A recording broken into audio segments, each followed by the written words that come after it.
Hey, playing the song? Yeah, this is it. This is it. Albatross Junction comic book creation live. Number 31. what? 31. Jesus. It's number 31. That's crazy. We're still working on issue number 1. That's just how it's going to be for a while. You're going to follow us along on working on our comic book Albatross Junction from issue number 1 from day 1. We're still on issue number 1, although it's day 6,489. Yeah. Minimum. But we're still on issue number 1, but it's coming. It's coming, and it's coming, and it's coming slowly and surely and faster and faster. Fucking crazy, man. Yeah, I'm hooking up this laptop to get that connection again. I think we should be good money. That was pretty cool last time. I love this Albatross intro. I'm going to back up. I'm going to back up this intro. Yeah, we worked on this joint right here. We got to work on it a little more. We got to, you got to kind of announce the song. Like, this is a track we're working on. This is a track we're working on. Albatross Junction. This is like going to set the mood for, the bitter cold, the vastness of the junction, the vastness of the world, how people are spread out. There's not that many people left in the world anymore. There's, the billions that we have now have dwindled down because of all the tragedy over the course of like 1,000 years and so forth, because of the environment and because of human action, war, and stuff like that we were doing on planet. And then little did we know there was actual environmental calamity, solar environmental calamity. Sounds amazing. And what occurs on Earth is just bitter cold, sub-zero temperatures. People are freezing to death. Nobody knows how to survive. There's a couple factions all around the world that are surviving one way or another. Some people are huddled next to nuclear waste. Some people are huddled next to fire that they've made. Some people are underwater. Some people are living on a glacier. Some people are living inside of a mountain. Albatross, it's not pretty. It's not pretty. It's a hard life. So Kevin's working on this song. I think it represents albatross. There's even an albatross bird. That is an albatross bird. That is an albatross bird. I slowed it down, pitched it down a little bit, but that is accurate. So I don't know if you know, but if you kill an albatross, it is bad luck for life. So don't do it.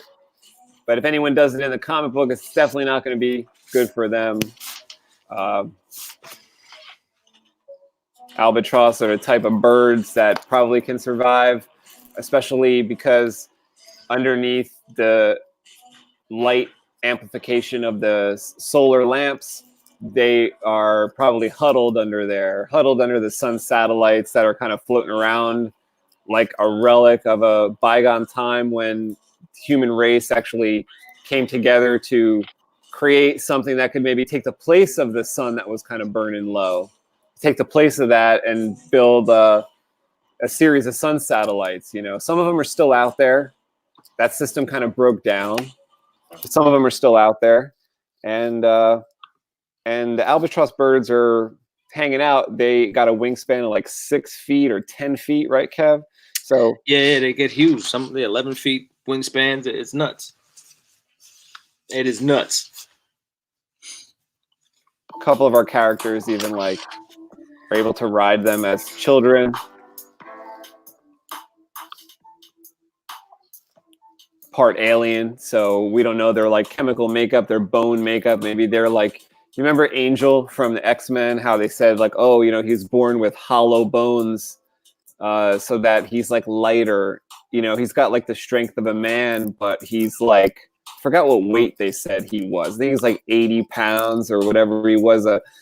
But he was a man of 160 or 180 pounds, the look of him, but he was far lighter because he needed to soar. He needed to fly. His wings needed to carry him. For wings to carry you, that if you were human size and you needed wings to carry you, I heard it's got to be huge, huge wings, right? Because the mass of a person.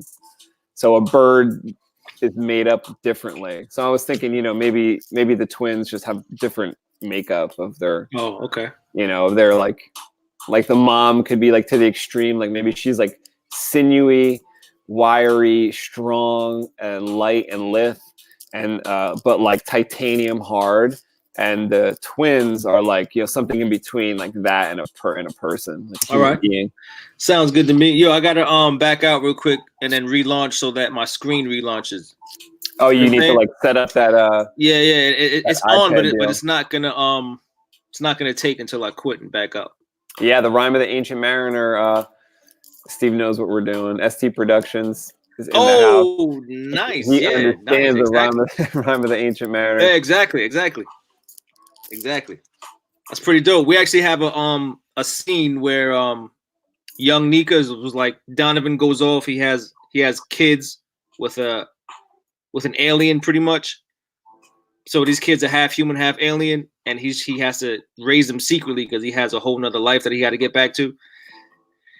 And there's a scene where the little boy sneaks up behind him, and it kind of makes 2 points that this kid is real stealthy and he has some skill because Donovan has never been snuck up on before, and he puts a chain around his neck that has 2 bird skulls on it, 2 albatross skulls on it. So it's like real symbolic of that poem. I don't know if we got that image in the concept art that we uploaded. Right, oh, there it is. Boom. Yeah, that's sweet. It's gonna be nice, man. It's gonna be nice.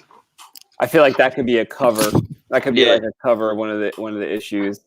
ST Productions, bro. That was amazing. All right, man. I'll be right back in 2 seconds. Okay. Yeah, so if you go check out the website, albatrossjunction.com, we put up a bunch of concept art that we've been working on, like over the course of these shows and all behind the scenes and stuff like that.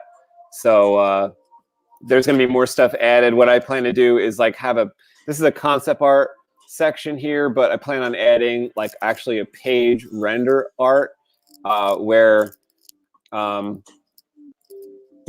going to see the like close-ups, and I'm not going to show the whole page, every page, but just something of pages when we have the pencils ready. So like as you guys have been following with the CBCL show where we're doing the comic book live and kind of drawing it, you're able to see the whole page. What I plan to do on the website is kind of put just, you know, portions of each page. Kev, are you logged in as somebody else, as like 2 different YouTube names? No. Oh, because that's weird because it's still showing up down here as the old one. Okay. Well, that's crazy. Yo, did you just share screen or did you hook up that what are you doing right now? Are you sharing the screen or are you using that app? No, this isn't the app. This is just sharing the screen here. Nice. Just showing what we did. We uploaded a bunch of, you know, the concept art and more to come as far as like page portions. You know, I'm going to zoom in on some of the pencils, put some of the panels that I like in a page section, and then we'll have a section there too where you have all the links for where the CBCL shows, like 1 through 31 or whatever we're up to at that point. So it came out good. I think this concept art looks good. I think if you've been following the show, you've seen like some of these already. Yeah, like some of these are from, you know, Kevin's sketchbook. There might be some from my sketchbook, some from our, you know, concept boards that we have going for these characters. And this is scrolling through Nika, who is one half of the twins. And I think there's an image of Burkita. Or no, there's actually a couple images of them two together, and then there's like an image of Burkita that I think you did on the show, one of the earlier episodes.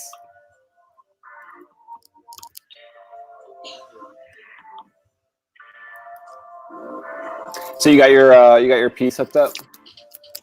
Yeah, I just hooked it up now. I'm just trying to get it back. I had to do the whole sharing thing and all the screen recording crap. Oh yeah. You know, all that garbage. They don't make it easy for you, man. They don't make it easy for you.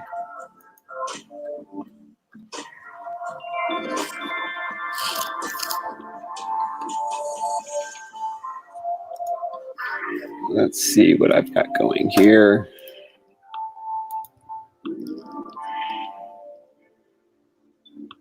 You on the same page, right? I'm just gonna put a little more to this and then move on. Dope. All right, I opened the same app, but it's just not popping up for some reason. That air server. They want your bank codes. You know what I mean? How to put in those bank codes. Pretty crazy.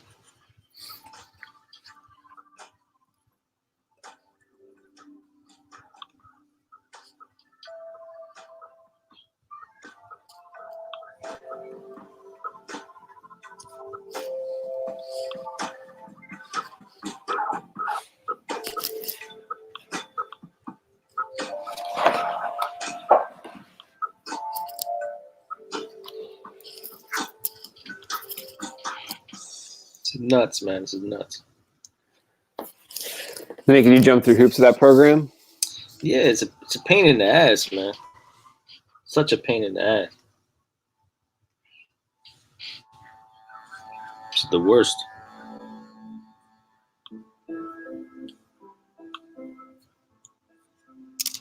Page 1B. Page what?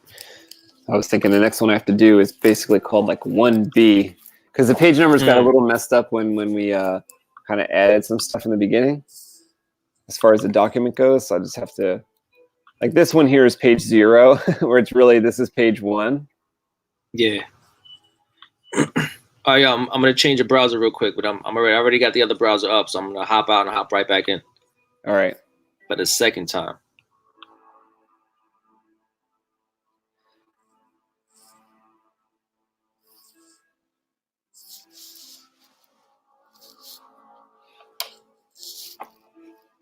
Let's see. Is this the real Kev? Is this the real Kev? The real Kev, please stand up.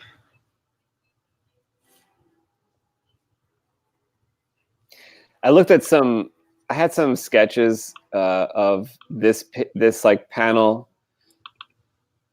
from like something that I forgot. And it actually looked like I had some better gear on these people that looked a little more like winter, I felt like. Oh, before I forget, I was thinking about this earlier this morning. You know how you have those like glowy bits on this guy's forehead? Yeah. I think we should make it so that it's actually coming out of his head. You know what I'm saying? You mean like with wires, like not floating? No, like they just float, but like we should show like the indentations in his head where they came out of. Oh. But we could do that in the color. I think that's like way beyond, we gotta like just push it. Like it should just be like the lights hovering. It should be like coming out of his freaking head. I think that'd be nuts. Lots of detail involved. Yeah, it's a ton. Those are the little details. It is a ton. Yeah, since like this comic book takes place in a totally different time period than we're used to, like living our lives right now, that there's just all the tech is just so different, and things are more like, at least for the best of it, it's like more like Tony Stark's nanotech that runs up and down his arm and changes shape. Yeah, and the worst of it is like stuff that we have. It's like kind of like stuff like we have, but like dangerous stuff. It could be, nuclear, like they have like little fusion reactors, like powering their motorcycles, powering their fusion air cycles and their fusion ground cycles. And who knows why those, was it the company that like went out of business, or was it because those things are dangerous? What's that car that would like blow up when you hit it from behind? Is like the Pinto or something back in the 70s. I never heard that. A Pinto would blow up if you crashed in. I think it was that. Yeah, it's like if you hit it from the back, there. This is right around the time where they were starting to do crash tests and stuff, and they kind of realized that safety became a big thing. I think it was the 70s. Like Ralph Nader came out with a book like all about like automotive safety, and it started to become a thing with the seat belts and with all the stuff. And the first airbags came out in the 80s and whatever else. And it was just like one of those things where it was just the gas tank was put in a weird spot in his those little hatchback cars, and they found out that people were like blowing up. No, that's I think crazy. it was either that or the Chevelle, but I think I'm right with the Pinto. That sounds horrible, man. That sounds horrible. And imagine like the days before, you're posting Instagram pictures, and the days before the internet, and where news can get out, and like false news can get out so easily nowadays. Imagine back when those things were like blowing up from behind. There must have been a lot of them blowing up for it to make the news, right? I mean, for that not to be like a cover up by Ford or whatever. They wouldn't have cared about 20. Right, they wouldn't have cared about 20. Maybe it's 300. Maybe Ford could pay off 300. But to get out, maybe it was 3,500, and then it just couldn't be contained. I don't know. I don't know the details, but that's crazy, man. Who the hell knows when it came to these little nuclear reactors and ways that they were trying to make power in this world, like these things crash into each other the wrong way. Or maybe you want to get like the ultimate powered version, and the next thing you know, you're like a spot on the tarmac because it's just dangerous. Like nuts. Sounds crazy, sir. You've seen like the concept art of the Fusion ground cycle. You can go to albatrossjunction.com, and we just uploaded all those concept art, and that ground cycle image is like one of them. So there's like air cycles too, but all that stuff is I guess you could say like outdated isn't the right word, but it's just not around anymore. No. It's like whatever they have. Like those companies are gone. They are out of here. The Fusion company is gone. Did I have to hook up both and the USB? Are you scratching for us? Huh? You scratching for us tonight? Am I scratching for you? What you talking about? What are you talking about over Sound like you're scratching a record. Oh, no. I just realized this cord had like a USB connection and the HDMI, and that the lightning connection for the iPad itself. GYST, get your shit together. Get your shit together ASAP. Sooner than later. Oh man, I would have been fired, bro. It's my joint right there.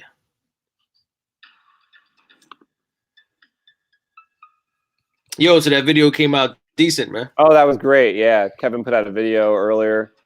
I really like that topic. I think it's true, man. It's true. I think that's like the best video I've seen in a while. That's really good. The dude I was pretty much like indirectly talking to kind of like took offense though. Oh, I was kind of thinking, I was like, oh, maybe that person won't see this.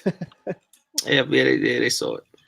Well, I mean, sometimes I didn't say nothing that I didn't say, immediately that like to him. It was like, oh well, you know what else sometimes happens is like that's the spark sometimes some people need. Like 10 years from now, he might come to you, that friend might come to you and say like, listen, Kev, like I was mad at that time, but my comic wouldn't have got done unless you said that to me that day. Yeah, and it wasn't that deep. I mean, basically, my boy called me up. I'm talking to him about how me and Ant working on this comic book, and he's like, "Oh man, my man, I would work on my book if I had a studio like you had it." And I'm like, I don't have I sit in my basement, bro. Like, there's no studio. I sit at the kitchen table. I sit in the basement. I sit in my car. You know what I'm saying? I sit at work and do it. Like, there's no studio. What are you talking about? So it kind of like sparked an idea I had to just make a whole video about it. So I kind of just show people what my workspace looks like. And it was also like an interesting way to like kind of tour like where you work. Yeah. Because a lot of people show like, oh, this is my workspace, but you actually had like an impetus to say like listen, don't let something stop you if you think your workspace isn't up to par. Like, look at what I'm doing. Just work. Yeah, just work.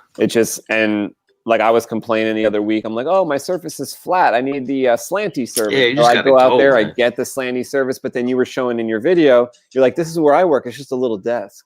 It's just a little desk. And you don't even have the whole thing for it. It's just this is the corner of the desk that I'm doing the comic in. That's it. Small area, small little area. That's Like why you don't this, see me move during these videos. I'm never sliding away. You know what I'm saying? well, it just highlighted like it just highlights like stuff that we talk about. Like it's never been more possible to Serious. do what you want. It's just never been more possible to make like whatever you want and have happen, especially if your dreams are, you know, you want to no excuse. soar to the moon, then you know maybe that's not going to happen. But if your dreams are rooted like in reality and like that's a thread that you could pull on, then like start pulling. Yeah, there's no excuse, man. None. And Zero. I would say even if you're thinking that you do want to go to the moon, that you want to end up in the moon, still don't give up. Don't let anyone tell you anything. Like even like, oh, that Anthony from Albatross Junction said I couldn't go to the moon. No, don't let anyone stop you from whatever you want. I would just think it'd be better if the dream was attainable. Yeah, serious, man. But I bet you know someone like an Elon Musk or something. He probably had wild dreams, you know. And if he got laughed at a few times. I'm sure you know the bigger idea is the more people are probably saying you can't do it. So, yeah. But the worst part is if you say you can't do it. Yeah. So that's kind of what your video was about. It's just like, you know, don't let you say you can't do it, because there's always an excuse. Like how long can we go? Like, oh, I'll work out when I feel better. Because, I'm sniffly and. You know, in about 2 weeks, I'll feel a little better, and that's when I'll start my workout.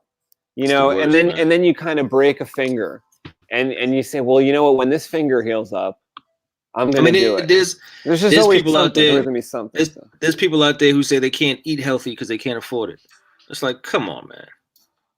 Come on, man. First of all, you don't need to eat 6 meals a day. Like you're eating terrible, bro. I went down to doing like 1 meal a day. I just had. I mean, I'm not recommending. Yeah, pretty much. I'm not recommending that, but I just had a delicious. Like, I kind of starved myself the whole day. I just ate like an apple. I had a donut and an apple. That's what I ate. I mean, for the most part, I'm sitting at a desk. I don't need to, like, you know.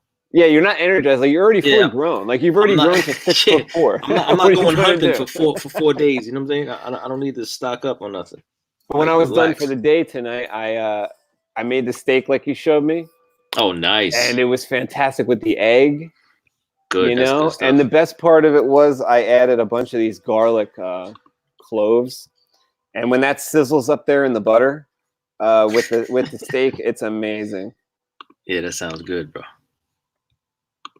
That sounds good. Yo, this is all right. This is getting annoying, man. Well, how come you just can't plug and play? Like I went through this already. I'm lost. Basic idea is you're trying to get your iPad to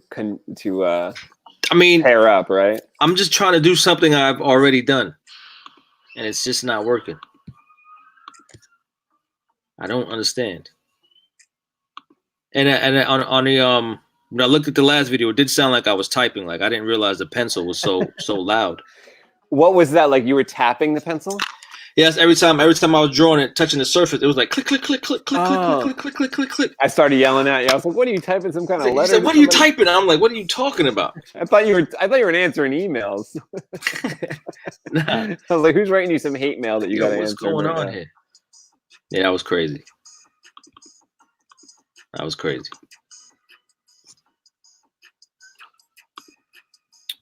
Yeah, I wonder, like, would this give me 2 feeds if I like, say if I try to? I can bring you in another name if that's what you're trying to do. If you're trying to come in on like another YouTube name. No, if I hit the same link you sent me earlier, would it bring me in from a different browser? I think. Crazy. Yeah. That's weird. Let me see. I'm about to do that now. Because right now I'm on I'm going to the broadcast studio on Chrome right now. Well, that's crazy. All right, so I'm going to quit. Oh, I see one of them pop up. Okay. Oh. Is that you? Yeah, it's wild, bro. That is wild. Both of those images look the same. No, because remember how I had to go in my preferences and give permission for like certain browsers to mirror. Oh, that's so annoying. It's annoying as hell, but My iPad is doing something now.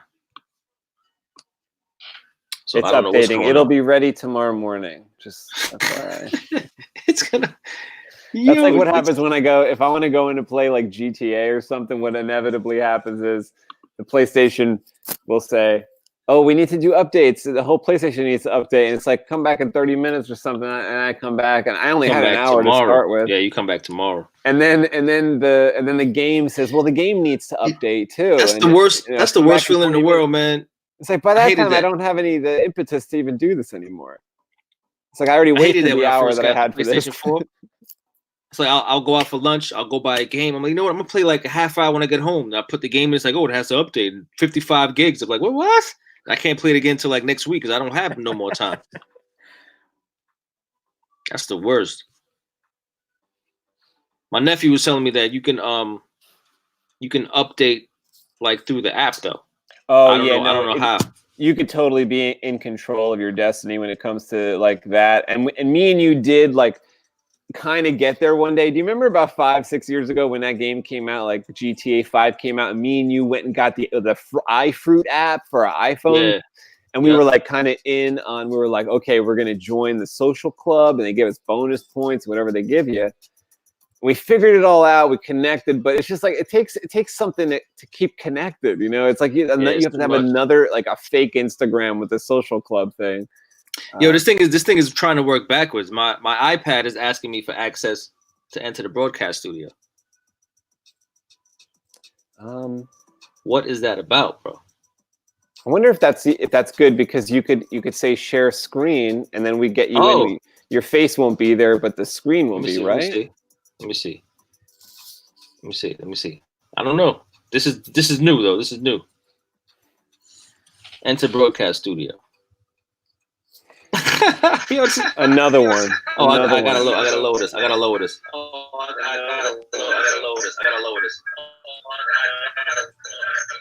That better not be this shit view. What is that? What view is that? Yeah, it's like. Oh, I see what you're doing. Okay, now yeah, you gotta say share screen on that, and then you'll get it going. Yo, I need to turn this volume down. Yeah, I hear myself. This is stupid, bro. Whoever's watching, tell Kevin to get his shit together. You're in the show.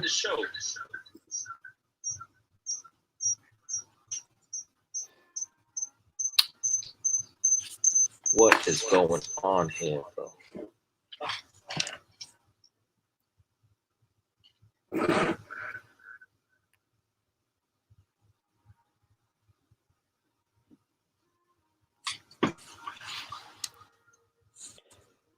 Yeah, by the time Kevin gets set up, it'll be tomorrow. Yeah, exactly. The game has to update. Yeah, there's no option to share your screen. Oh. This is amazing, bro. Bush League. Bush League.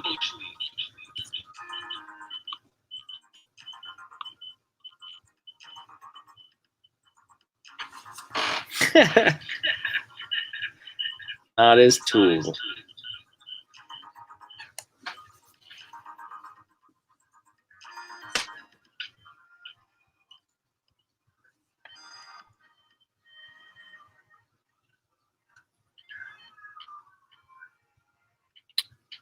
Yeah, this is stupid, man.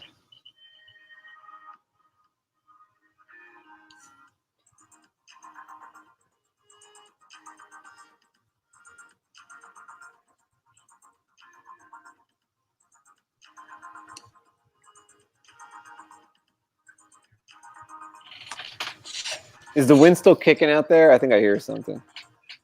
The wind is crazy. Yeah, the wind is nuts. The wind is nutty. I felt my car being blown around today. My car was being blown all over the highway. It was crazy. And I saw these big trucks like they were maybe going to hit me.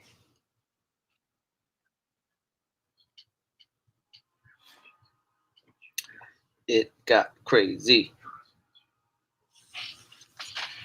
I'm getting a little sad here, man. I'm not gonna lie. I'm getting pretty sad. Yeah, there are some disappointments in the crowd.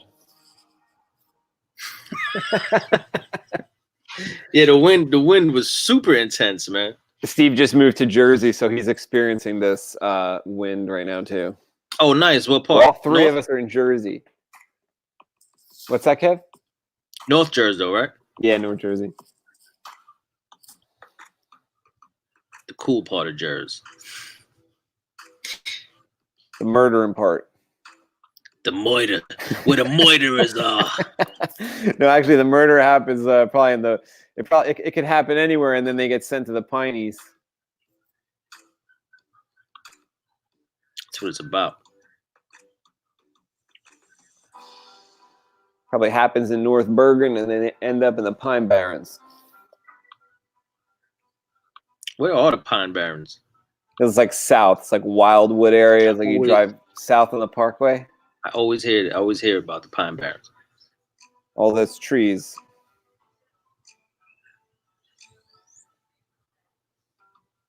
The Meadowlands, the murder part.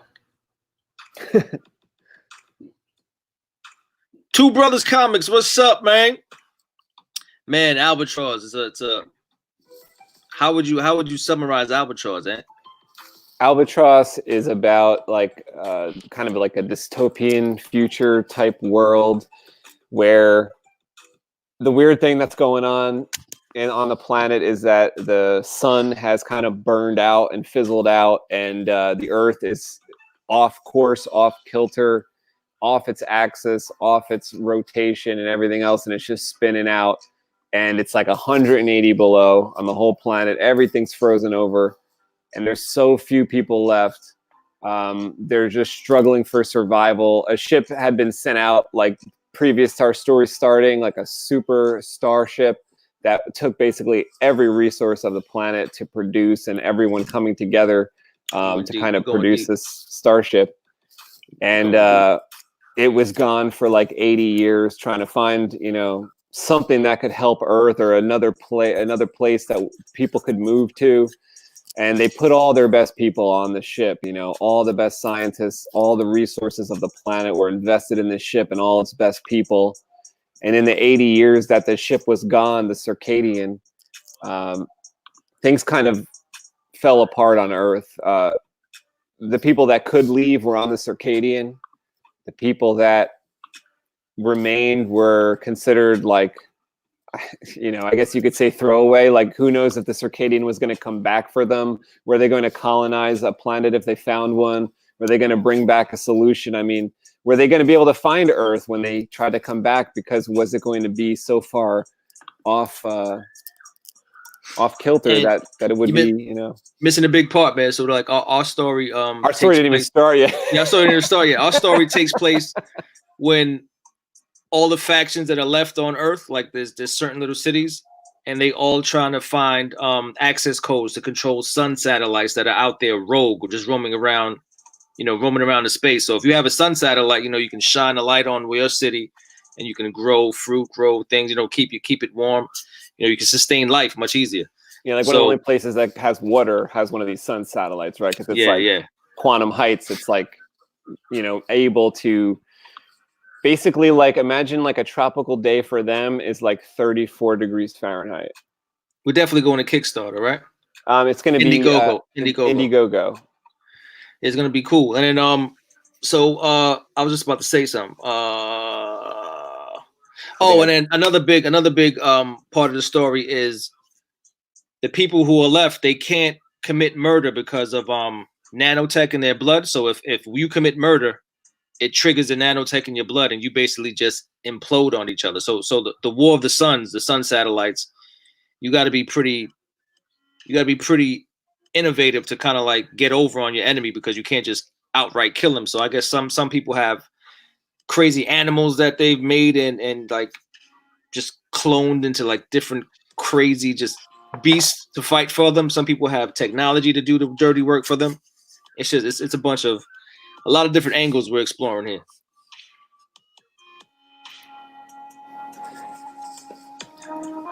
Yeah, this is Actually, Kev, I wanted to see if you had that thing within arm's reach that was like the dude burning up that you could show. That we have one of the pages where like the dude, like there's a dude actually like sizzling out from the hemobites from the nanotech. Yeah, I have the whole package here.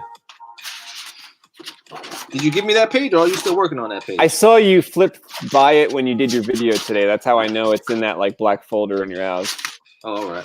I saw it come by, and Kevin's sure? on Scott Cosme, his YouTube channel, and he did a video today about his studio space and what he works, where he works in his house and stuff like that. And that image came across and he was flipping through stuff.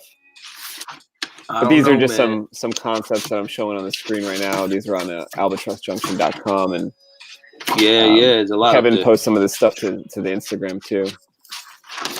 Yeah, Instagram is _junction. Yeah. This guy right here is the main character. His name is Donovan Cordova. He has like a right-hand man named Dobbs. This guy here. And the comic kind of starts off, this is Dobbs as well. The comic kind of starts off those two going on a little adventure. Okay, have you got that page out? No, I don't think I have it. Oh, okay. Yo, and then the other twist of the story that we have a lot of fun with is Donovan Cordova. He has twins with an alien life form. So his twins are half human, half alien, so they don't have the nanotech. So they come to find out that they can murder, kill, go crazy, and they become like the only two assassins of this world. And they make their way through Albatross Junction is the name of an area where all people come together to like, it's like the main market, like the dark, it's like the dark web personified, Albatross Junction. All the dirt you want is there. Everything you need to get done is there. Everything you need is there. Yeah, there's some shady characters there. But that's all also the shady where, characters are there. Donovan does all his experimentation. Like before our comic starts, what I didn't say about the Circadian before was that that super starship actually does find its way back to Earth, but it crash lands on Earth, and some of the stuff that it had on board was some material that the humans collected when they visited another planet. And Donovan uses that genetic material to kind of clone it and to start making like vegetables and different little trees and different little lizards and creatures that could actually survive well in these sub-zero temperatures, which Earth has now found itself in. So Donovan's trying to put a plan together to kind of what the story is really about is Donovan's trying to put a plan together to like kind of save humanity, you know. Part of it is feeding people with this. They're dealing with the whole Earth is like a frozen tundra. So they're dealing with like, how do we provide food for the people that are left? One of the ways was he found alien vegetation that can thrive in like sub 150 temperatures and acts like, tastes like fruit or, is edible for humans. So he's doing that, but that's just part of it because that's not going to save humanity, right? I mean, the Earth is like spinning out. So he's trying to figure out a way to save the people that are left, But the people that are left are just like kind of always at war and stuff like that. We open the story with like it's a tribute to the winners of like the recent war, and what they won, what the war was about is winning one of those sun satellites. Yeah, so his area is the only area that has like two major sun satellites. So where he lives is called Quantum Heights, and Quantum Heights is the best spot on Earth pretty much. They have two sun satellites. Sunlight is bright. They got trees growing, fruit. People are loving life there. It's great. It's great. But then some dude from the past who was on the Circadia, right? He was on the Circadia. Oh, Bomag. Bomag. He kind of thaws out and he comes back. And he's not having it. He's just not happy. He's like, what the fuck is going on? Who is this dude? And he wants the sun satellite now. Like he's just an ultimate soldier, and he's just ready for war. He comes out and he's just walking through this sub 180 degree weather. Doesn't care about That's actually anything. This guy right here. That's the guy on he's our website walking cover. through the snow. That's Bomac. Even though this isn't our main character, we have him on the cover of the website. Me and Kevin just really like this guy. He's the shit. And he's not our favorite. He's not our favorite because actually our favorite is like a kind of guy who's like a down in the. He's kind of the underdog in the story. He's like the loser of that recent. I mean, my favorite though is Nika. That's your favorite. That's your boy. This is the twin. This is the twin guy. He's a crazy bastard, right? He's crazy. He's a mute. He's just a killer. He's nuts. Yo, two brothers gonna come out with Albatross Junction by Friday.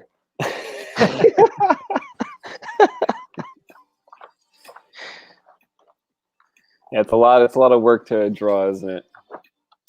But hold on, Two Brothers Comics. I kind of want to know what they got in the work. Gotta look them up.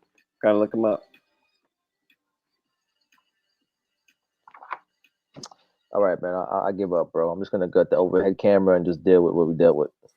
This is page here, which is like page. This is what I'm working on is basically page 1, even though we have like penciled all the way through like page 18, I think, but we had to go back, kind of redo some of the page 1 artwork.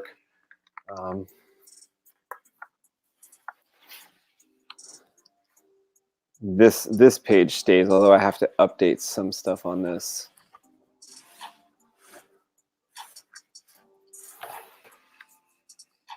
This fire has to turn into his backpack generator. Oh, actually, some of it's already penciled in right here. That's cool as hell. I'm gonna set this damn camera up. Yeah, these people are like cooking on like a fusion reactor right here. You could imagine like the tumors that they're growing, but it's just, what else can you do? You know, what else can you do when you're freezing to death? See, the problem is people you gotta risk it. People wish for death here. That's the thing too. Like, there's this old woman here. I mean, she wishes she was dead. You know, the nanotech that's inside everyone's blood keeps them. You can't say healthy, but it keeps like diseases at bay and things like that, and takes care of health risks. See, the idea for the nanotech came about by a corporation. So hundreds of years before our story starts, a corporation came up with the idea for the nanotech, which they called hemobites for blood nanos. And basically, the reason for it was a whole government project. It was like a collaboration between the government and between a company like Apple or a company like Google. And basically, once they got this nanotech into everyone's blood via just getting it into the environment, putting it in products that we consumed, and people wanted the nanotech because of the health benefits. But what it really was, the underlying kind of conspiracy to it, and a lot of people were aware of it, but it's hard to stop when something's on a roll.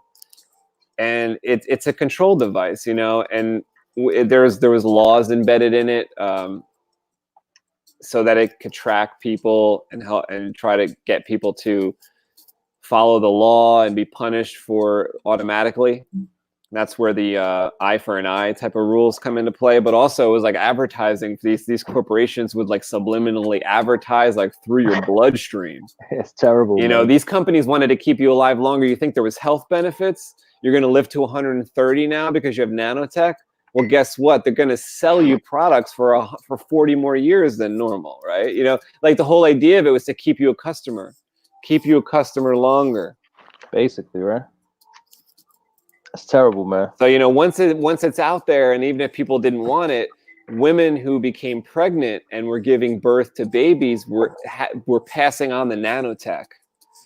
Even in the test tube, in the science laboratory, when they were creating babies that way, the nanotech was in there too. It was in the genetic materials it was at the atomic level, and that's how good the technology got, with that company. The company's no longer around.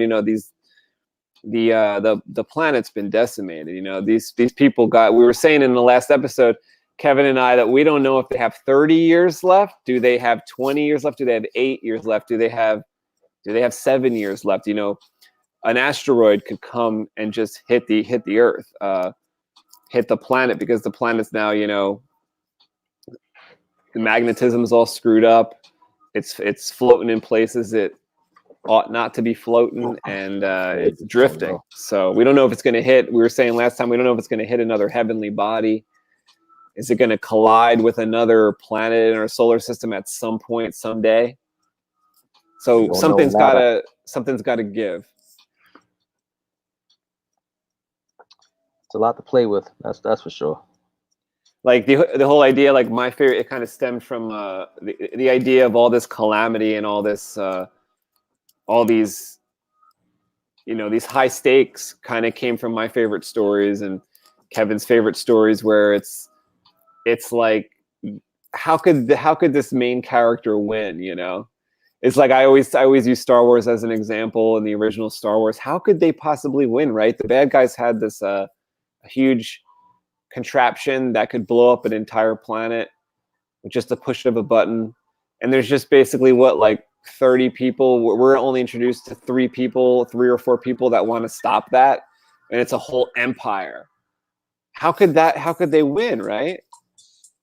And it's those are the most interesting stories. Like when it's easy, nobody cares. You know, if winning is easy, nobody wants to watch. Nobody cares, man. It's crazy. It's crazy. It sounds nuts. I know the story, and it still sounds nuts to me. Well, Kev, one of the like details that I don't know if I kind of, you know, like claiming the rank of these people that we're first introducing, these people that I'm drawing right here. You know, there's a whole group of people that like live outside the walls of the city, live outside in the tundra. It's not easy. Death comes so fast for these people. You know, without the technology for the coats and whatever's in their fabrics to keep them warm, and also external technology like those little burners that we saw on the previous page, it's like they would die. I think you had said it, in like 12 minutes, your eyes would freeze or your skin would freeze. Well, yeah, so as soon as your skin comes in contact with negative 150, blood stops rushing to that exposed area. Yeah. So you start getting frostbite immediately, pretty much. That's crazy. So there's only so much that the nanotech can do. So, you know, there is death that way. For people that want it, I guess, or for people that it happens to. There's only so much the nanotech can do. But they have the nanotech, they have the fabric and all that. But there's different like classes, I guess you could say, or different levels to these like nomadic people that are wandering around. You know, you have lots of different factions. You have the Manfredos, who are like all women mercenary team, like groups of teams that are kind of around. They're the barbarians of the story. They're like barbarians, yeah, and they're like kind of the Mongols, right? Yeah, and you have different levels of these nomads that are just wandering around, and these people here I kind of see as, and that we were first introduced to as, more of like a higher level, like let's say some of these people could be like ex-military. Some of these people could have previously lived in the city and have left it for whatever reason or another. So this group could be like a scouting group. You know, it's kind of unclear, but the level of these people, I don't think they're like the dirtiest of the worst that you'd find hanging out with No God over there in Albatross. These people are more like, you know, they've chosen, I think, to do this, whatever they're doing. They're kind of wandering around, right? Yeah, I think that's more of a choice for this particular group. Whereas the other, like when other issues start and there's going to be a little vignette in the beginning of a different group, we're going to show all different levels. You know, I want to show like kind of one of those families that is surviving farming what Donovan provided as far as those alien plants and stuff. I think that would be interesting to see like how that type of person survives. Maybe it's almost picture like a Luke Skywalker and his family moisture farming, right? But this is we're instead of a desert planet, we're on like ice-covered Yo, tundra. his family was moisture farming. Is that true? Yeah. I never knew. Yeah, so they say it a couple times in the movie, but it's just easily passed over. Moisture farming, Jesus. Like, do you remember the scene in episode 2, I guess it is, which is probably a little known Star Wars movie as far as for people to rewatch because it's like considered the worst one. But Star Wars Episode 2, when Anakin visits Clegg Lars, which is Owen Lars's father, and he tells Anakin about what his mother used to do and how she got captured by the Sand People. He said she was out there picking mushrooms off of the evaporators. So as you could imagine, in this desert where they have these, just in that sentence, it makes the science make sense. Yeah, so they're moisture farming, right? And there's evaporators, right? So when you evaporate something, you're taking the moisture and you're putting it into the air, but they have to do the reverse, right? They have to take the moisture out of the air and drink it, and you use it for water. So they call it evaporating, which makes sense, and you can understand what he means. And the mushrooms growing on it, you can understand because there's moisture, right? They're collecting moisture, and therefore mushrooms grow in that moist environment. So the only place on Tatooine probably where you can get mushrooms is in the moisture evaporators, or unless you're actually making mushrooms. It's crazy. Yeah, you connected all the dots, man. Yeah, so like my hope is, all the dots are connected here and everything makes sense, and the science, at least on that surface comic book level, makes sense. We've talked about it before where it doesn't have to like make sense like when you take it to like an actual scientist and be like, is this how it would go? They don't have to say yes every time, but at least if it makes sense on the surface, like, oh, I get it, Like we're not gonna tweet Neil deGrasse Tyson and shit. Say, is this correct? Like, yo, is this good? But I kind of like how it starts off like against all odds. Like everything's against all odds. Like even if two people are fighting, two groups are fighting a war, it's like the exterior of the war, the outside the war, it's still against all odds. Like we're not even talking about the war, right? So it's like they could be fighting a war, but the whole planet's going to shit. And only certain people like really, really understand that. I think one of the people is Mackenzie. I think he understands it, but he's just caught between a rock and a hard place, right? He's caught in a war that had already started. Donovan understands it, but he's caught in a war of necessity. Dobbs understands it, but Dobbs is just following orders. Probably what like most people are doing. Yeah, this is true. It's not the only place on Tatooine you can get mushrooms, if you know what I mean.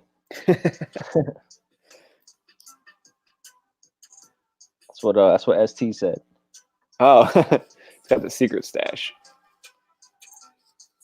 Tatooine secret stash.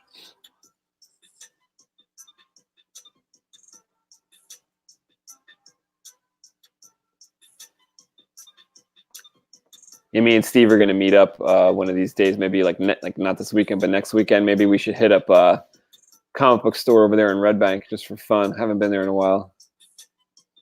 Yeah, because he probably hasn't been there. Yeah, if ST's never been a secret stash, that's I mean, if you're into it too, that's always a good spot to go to. Yeah, it's fun. They got like a Jim Lee drawing on the wall. They got a Jim Lee signature. They got different people. They got all the movie props in there. It's like a little museum. It's like a little Kevin Smith museum. Cooler. And it's like pretty cool because I've heard Kevin Smith say before that like that store doesn't make money, but he's not going to close it. So I was like, nice. You know what's actually kind of cool? Every time I go there, that just down the block is where they filmed Dogma. You know what I'm saying? I love it. Yeah. Like right in the middle of the street. It's like you can see it. You see the set down the block. That's one of my favorite ones too. That freaked me out for years. I was like, yo, that's Dogma, bro. Like that's Dogma right there.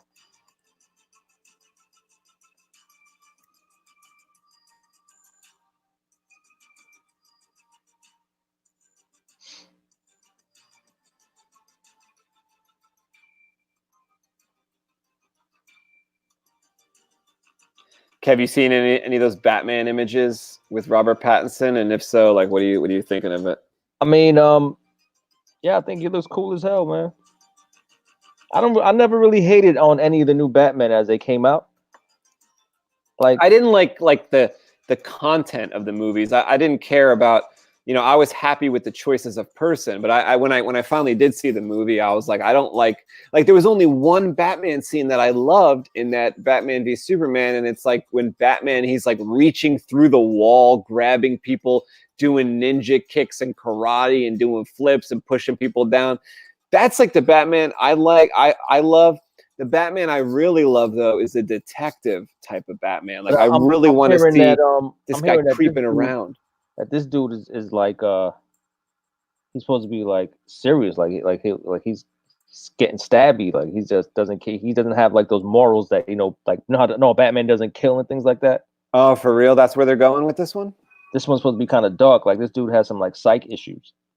Well, they forgot about the whole Batman doesn't kill in the last one. We talked about that. It's like Batman rushes in, zooms in his car with machine guns on the side, blowing up the bad guy's car, but the bad guy's car is just driven by some lackey that might have changed his life later, but he just got blown up. Yeah, he's got Batman is like, no, I don't care anymore. Like, I don't know what happened, but he didn't care anymore. But from what I've read in I forgot which article it was, but they were saying how this is supposed to be really dark. But they always say that. And then you see it, you're like, there's nothing dark about this, man. This is corny. I hope they're right about it being, you know. I mean, they picked the only dude in Hollywood that made a vampire sweet. You know what I'm saying? So how you make a vampire? With these superheroes, though, I'm never happy when they choose a person that I know. Like, if I know the name, like, I've been following this kid since Harry Potter for 10 years. I know who he is. I don't want to know anybody. Who I want for the superhero movies are the unknowns. Like, I want you to go to Australia and get some grizzled motherfucker to play Wolverine. I want you to go to, you know, like New Orleans and find Gambit. You know, I want you to find like an unknown person that could do this. And it only benefits the studio and benefits the company like Marvel or DC, because they don't have to pay these people that, right? If you go find somebody who's making like $30,000 a year and you tell them, like, listen, we think you look a lot like Gambit. How about we give you $60,000? You come try your hand at acting. It'll take 3 weeks. You know? Yeah. Like, these superheroes really don't need to be that good of actors. I don't think. Like, you know, what do you need to do? Acting skill. Like, come on. Like, you just throw. Ain't nothing worse than a terrible actor, bro. On screen. I guess. Yeah. Like, I'm totally glossing over that whole thing about the skill of acting, and that's probably top. You know, that's probably the best. That's probably the thing you need most. But you said he was good. But to me, it's the look. What was that movie he was in with Willem Dafoe? You said he was good. Oh yeah, The Lighthouse. The Lighthouse. You said he was decent in that. But this is what I mean, though. When I'm going to give you an example of why I don't like it when you have the real actor, and it's like the example from Hugh Jackman. Hugh Jackman is a 6'4", like lean muscle guy from Australia, right? Wolverine is a 5'3", stocky, like grizzled, like, you know, maniac. Now I understand that the dude did a great job. You know, Hugh Jackman, of course, amazing job. Like, he's awesome, great actor. I loved all his movies. Basically, I don't think I ever saw him in anything I didn't like. I even like that X-Men Origins Wolverine that everyone hated. I liked that. Okay, and I saw the shitty version. I liked it. But here's the problem. Here's the problem when you do that. Just read an article a couple days ago about Wolverine. They're talking about like something about Wolverine, right? And they tracked down somebody. They had somebody. It was just a dumb article, like on Yahoo or something. They said, we found the real Wolverine. It was just somebody that kind of looked like Wolverine, right? And then when I zoomed in on the article, I'm like, oh, this is what I'm about, right? Somebody that really looks like Wolverine. But they changed people's perception so much with Hugh Jackman that the writer of the article goes, look, this person looks so much like Wolverine. They're a tall 6'4" Oh, I'm like, oh my God. Like, you know, so now they think Wolverine looks like Hugh Jackman. that's terrible. Yeah. That's So terrible. that's the problem, you know, like we got to find, like with Cyclops, like that guy was too short. Like yo, they I need- love James Marsden. He did great. Like if Wolverine doesn't look like he stinks on camera, I don't want it. I don't want Like it. those actors that are next to him he should really be stinking. Of, you know, make him like a method actor. Make him really stinking and on set, you know, make Cyclops the tall, like, you know, they should have cast Hugh Jackman would have been Hugh a stink Jackman for Cyclops. Cyclops. Perfect jaw, yeah, perfect hair, perfect height. That's Cyclops. Put the mask on him. Oh, that'd be perfect. Could you imagine? And then they had it right for Jean Grey. I thought she looked like Jean Grey. She looked like Jean Grey. Yeah. I don't know. You know, it just seems better if we could try out some unknowns, because I feel like it kind of worked with my favorite, you know, Star Wars. It worked. It's like they had, you know, Harrison Ford. He did a couple movies, but he's basically like a carpenter off the set of American Graffiti, and he was great. And like Mark Hamill had stuff going, but he was young and new, and it worked. So I think it could work. It could work if all the stars are aligned. Put those people in some acting class. It's like when you send actors to go learn martial arts. Can't they just send martial artists to learn acting? I don't know. That's what they do with like Jet Li or something, right? Isn't he like a martial artist? He's like, no, I'm going to go make movies too. Get it done. Get it done. Like, I wouldn't like it personally. Like, I wouldn't like it if they came and said, hey, you know, trying to think of somebody here that's like super famous. Oh, we think Justin Bieber, it would be perfect to play Nika. You know, and then like everybody's going to associate Nika with Justin Bieber when that comes out. Like, even if he does a good job. Yeah. It's just, I don't know. Like, we were like, oh, like, you know, I don't know. That's just not the right association, you know? Yeah. Like, Batman to me is mysterious. A mysterious dude. He wears a cowl. He wears a mask. I mean, but to me, I always felt like that's where a good acting comes in. Like, you're supposed to like almost forget, like make me forget who you are. Yeah. You definitely need a good actor though, man. Like acting, that's hard, man. I don't think it's hard to make someone look like a good actor. Okay, well, how about this? Like, is every good actor known? But I'm saying, like, can we get some unknowns that are actors, right? Yeah. Hell yeah. There's probably people starving, you know, like excellent like actors and dancers and different people like Juilliard, different places that are just go through their whole lives without making it on screen or whatever, and they're super talented. So like talent out there. Ton.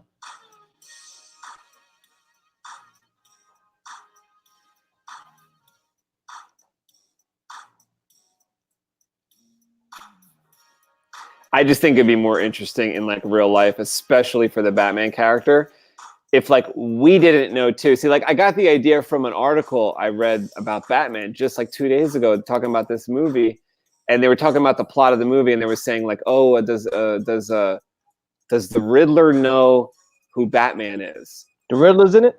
I don't know. I don't know if this article was pertaining to this particular movie, but it was just an article that said, does Riddler know who Batman is, or something to that effect. And then I was reading something like, do the people of this world like know who Batman is? And I got the thought of, we shouldn't know who Batman is either. That would be fucking crazy. Like because that puts the movie on an even playing field of like, okay, no one's going to go to it because Robert Pattinson's in it, because like Robert Pattinson's not in it, right? There's no draw there of an actor. Maybe you put the villain as somebody famous, right? But imagine the movie was good. Then you have something, because people will be like, who is Batman? And you would have this whole thing where it would be crazy. People would be bugging out, and the hype would be through the roof. They'd be like, not only do they want to know who Batman is in the movie, but people want to know who's playing Batman is so good. I don't know. That's my idea. You know, why not give people something awesome like that they never got before, ever, you know? You can only do it with Batman. Well, I really didn't follow this kid, so it's going to be new to me. Yeah. The whole costume looks all new, and the whole costume looks different. Sick. Looks sick.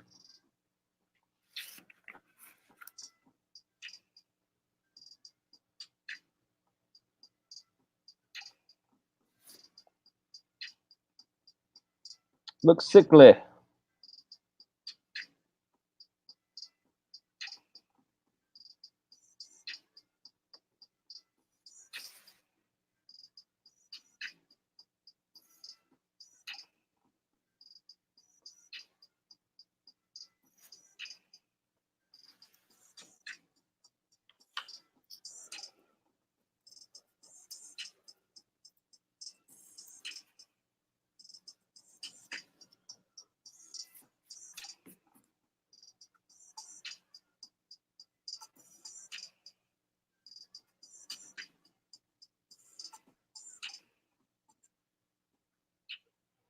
Yo, what's the name of that spot? Was it Esmeralda Blue or something like that? That's true. That's true.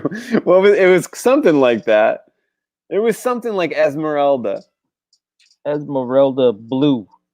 Because I remember it. Yeah, I was thinking Bewitched when I saw the name of that restaurant. I was like, that looks like Bewitched. Thinking about it now. I actually just asked Lori to go. She said she might be able to go. She might be able to meet us. She's gonna let us know in the morning. Oh, tomorrow? Yeah. So I told her, I said, you know, because she said she's got something to do, and I said, you know what? The later the better, but they close at 4. You know, the place closes at 4. But I said the later the better. Like if I don't have to leave the office till 1 or till 1:30 or 2, that's fine with me, because that way I can get a bunch of stuff done. Mundo, what up, broskies? What's up, Mundo? Must have just got off work. Just walking in the crib. How you feeling, man?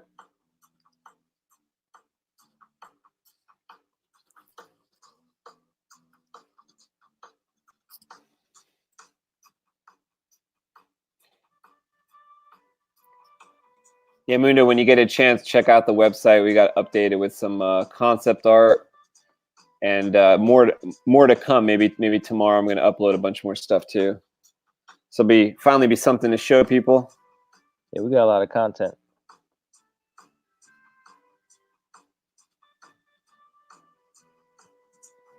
You got a track star on your hands? That's dope.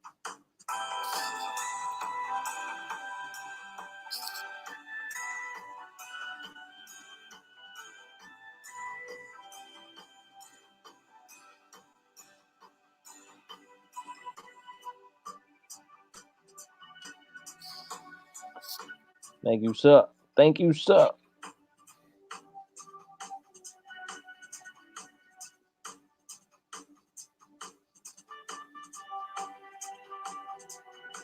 Sounds kind of new. Yeah, maybe. Oh, nice. Nice. Good feeling to see your kids do well. Nothing better.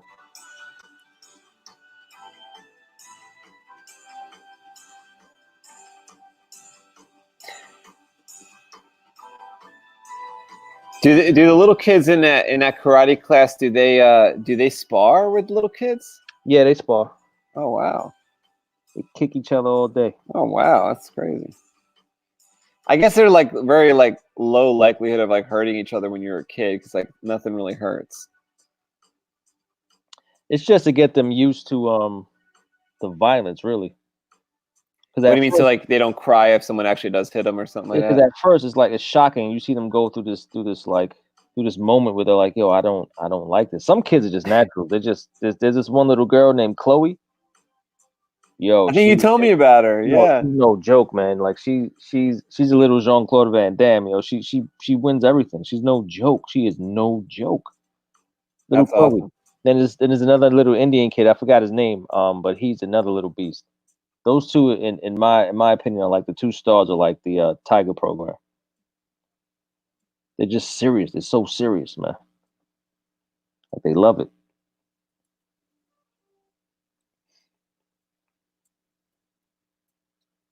Chloe always wants to spar. She goes. And do they do that with girls or No, she'll spar anybody. She'll guys? spar anyone. Wow. I guess Sometimes- at that age, it's probably like the little girl might even be a little more advanced in like her her body no and stuff joke. like She's that. no I don't joke. know. Yeah, she's no They're joke. just even. They're just even at like 5 years old. Yeah, I have no idea, but she's no joke. She's like I don't think any little kid can like kind of get hurt from that. They're just she's already like technically sound, man. It's crazy. well, maybe if she kicked him, he could get hurt. But I don't think like the normal little 5-year-old. I don't know. Yeah. They're probably pretty good. There's a lot of times I'll when the kids run the drills, I'll pick up like the pads or whatever to help them out. There's a couple little kids that are just like abnormally strong, but I'm like, yo, this kid is strong as hell. Wow. It's kind of wild to see. Like it's obvious who's gifted at what. You know what I'm saying? Especially when you're dealing with a class of 5-year-olds. Some are good at balance and stuff like that. Some are good at Yeah, like there's just some of them that could just jump like little gazelles. There's some that are just strong as hell. There's some that are coordinated already. Then you have like Chloe and the Indian kid I'm telling you about that are just like they could do it all. any like dads that are like get him, kill him. Nah, like Cobra Kai out. Yeah. Nah, there's no Cobra Kai in it. None of that. None of that.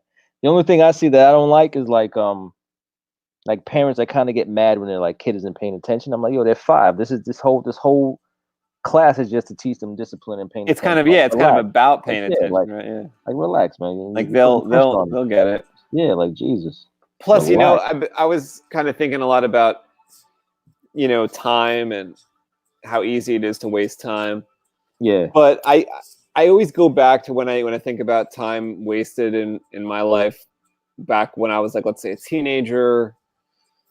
I feel like a lot of that kid stuff, like kid time, like I think kids like should waste time. Yeah. And like should have those. You got to figure out silly stuff. Yeah, man. yeah, like that's exactly it. I kind of thought that same thing. It's about figuring stuff out because I remember like all the dumb like shows that I would watch. Like if I watch like TV, just we would have the TV on and just listen to whatever was there. And it's like a lot of that was just you're just processing, you're just like learning and putting a couple things together, and Yeah, man. it might look like wasting time, but I think for a kid, it's But I necessary. don't hover over my kids either, man. Yeah, like I think if the kid is like let 'em fall. spacing out in the karate class, I think it's fun, it's natural because they're like growing at the same time, right? They're always growing and Yeah. But not spacing out is like a big deal for 5. So it's like just getting them to focus. That's like the whole point. Like focus, like push through that spacing out time. You know what I'm saying? But as far as my own kids, I kind of like make sure I'm not stealing like any experience from them. You know what I'm saying? That's important. Like That's very sensitive of you. Yeah. But I'm talking about like good and bad. You know what I'm saying? Like you running up and down the steps. I'm like, listen, stop running up and down the steps. Or you're gonna trip.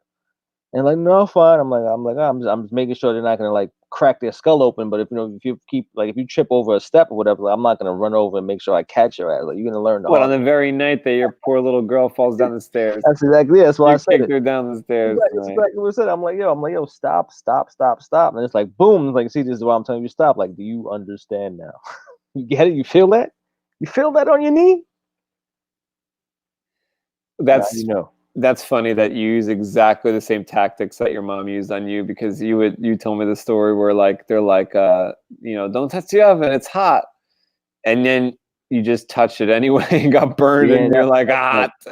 That's like extreme though. My mother was foul, man. Like I'm not gonna let my kids burn themselves. And that's crazy. You just let them fall down the stairs. Like, but my mother, but I think back about that too. Like my mom would like, she's cooking, she's a busy woman, this and that. So she would always have like the oven door open. Like I'm not leaving the oven door open and telling my little, kid, just stay away from that. That's hot. You know what I'm saying? That's crazy. Maybe it was a different time back in the 80s where, like people were tougher. It's kind of like, I don't know if you know, like kind of a little known fact about Harry Potter world, but that in the Harry Potter world, did you know that like the wizards are tougher than a normal person? Did you know that? No. So that's like one of the explanations like J.K. Rowling gives is that I guess they had to be though, right? Yeah, like when people ask the question like, how come when they fall they don't get hurt or something, and this and that, and they seem like really tough, and she's like, well, when you're a wizard, you're like a bit tougher and a bit stronger. It's just how it is. Like that's like a mark of a wizard. I was like, oh, that's cool. That's explanation, So when they fall or they catch each other with one hand and they're holding on and they can pull themselves up, but that's how she explained it. She's like, listen, they're a little extra. They're wizards, Yeah. They're wizards. I can't be a wizard.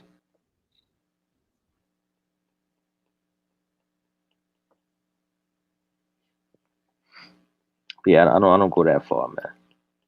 I don't let them burn themselves. That was foul. I'm about to report her ass, man. Report who? 40 years later, I'm a reporter. I'm called Dyfus crying. Hey, we're back in '84. We had the oven door open.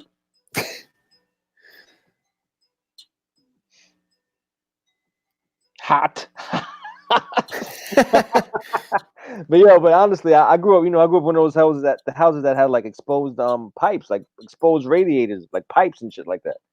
So it was like that pipe is hot as hell. Like you better be careful. Learn your lesson. I wouldn't trust my bougie kids around that. Yeah. Your kids are delicate. They'll have 3rd-degree burns.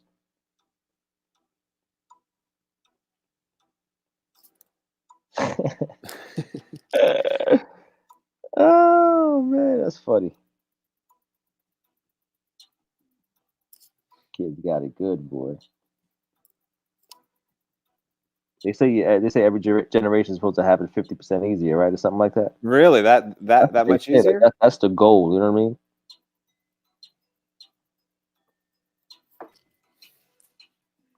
I know I had it super easy. I didn't have to go to war. Oh man, yeah, hell yeah.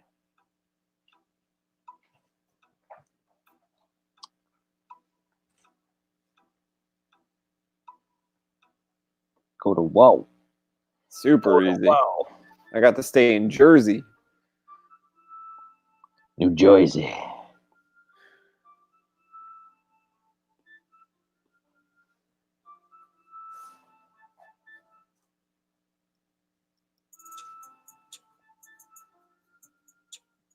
I may have to hold it down for 1 second. That dog is poking me. I guess it's time to go out there. Yeah, go take a dump, man.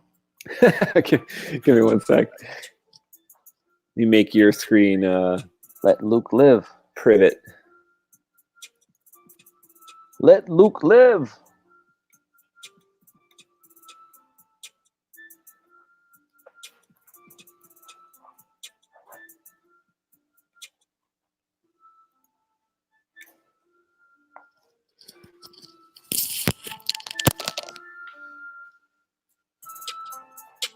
I think I'm doing too much, man. I'm like zooming in on these little parts of the smaller panels, trying to get all these little details.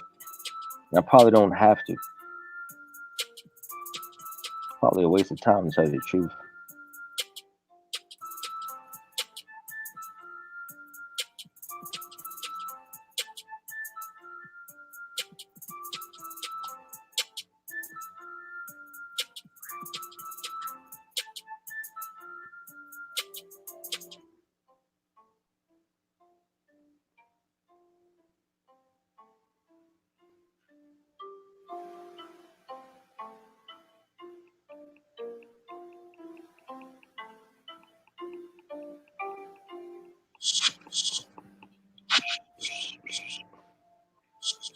Sounds like a rattlesnake.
Yeah, it's just a little.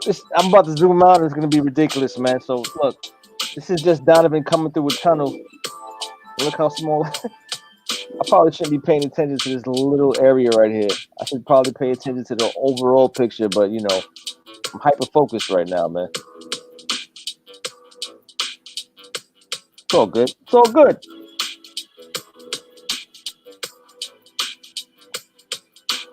Little details count, I guess. Yeah, he's in the ship. So I guess it's like a hallway of some sort that Space came up with, leading to the cockpit.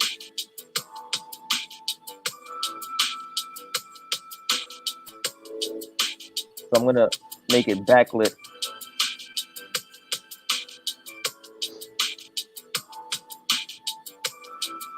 Song sounds cheap.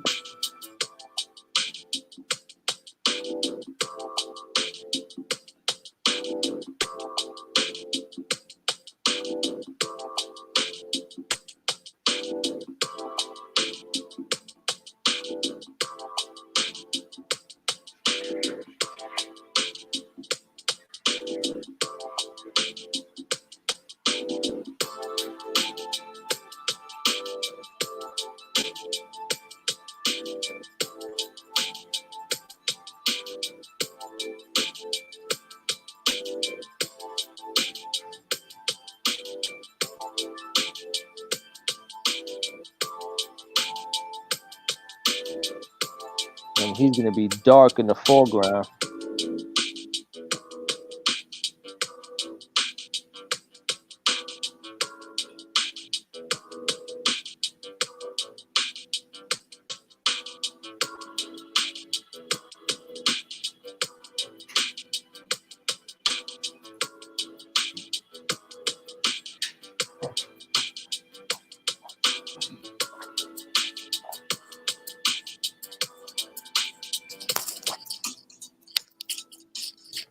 I'm back. I'm back. Yeah, I was just talking about you, man. Tell everybody you were a POS.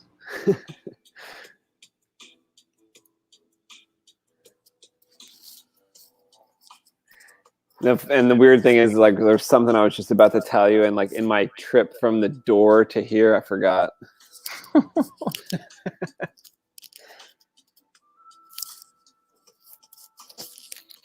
Where did I lost my glove on the way too? I don't know where that went. Oh, here it is.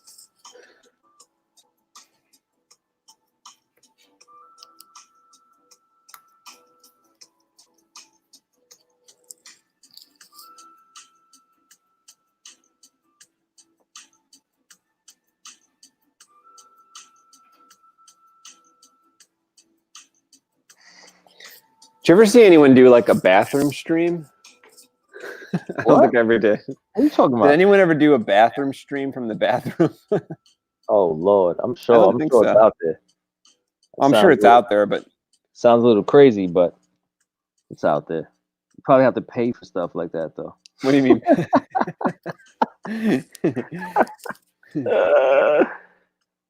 Oh man, that's crazy. You ask the questions everybody's thinking, man.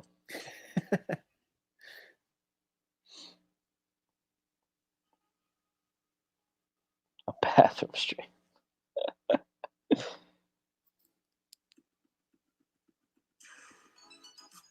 Hey, Soul Gibson in the house. baby Bubba, baby Bubba, we're gonna rock that baby Bubba. The Soul Gibson classic.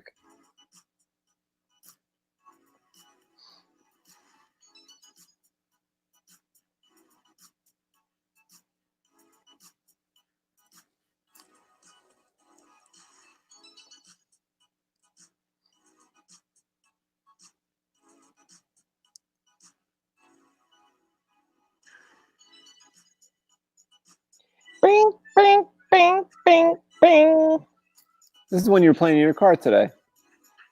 This is my joint, man, on the low. I need this playlist. You know what's funny? Like the power of association is so strong that if you played this in my like outside of the blog, Want to draw? I'll probably start drawing. I feel like I'm getting unintentionally programmed right now. Mundo's asking what you're shading there. Oh yeah, we had that whole Oh, conversation. you did the talk already? Okay. Oh yeah, Mundo, you getting the works, bro. Oh yeah, you're getting it. Plus, we're gonna sign. I think the way I have it set up is we're gonna like sign all the books. So everyone's gonna get a signed one that does the first printing. Oh man. Hey.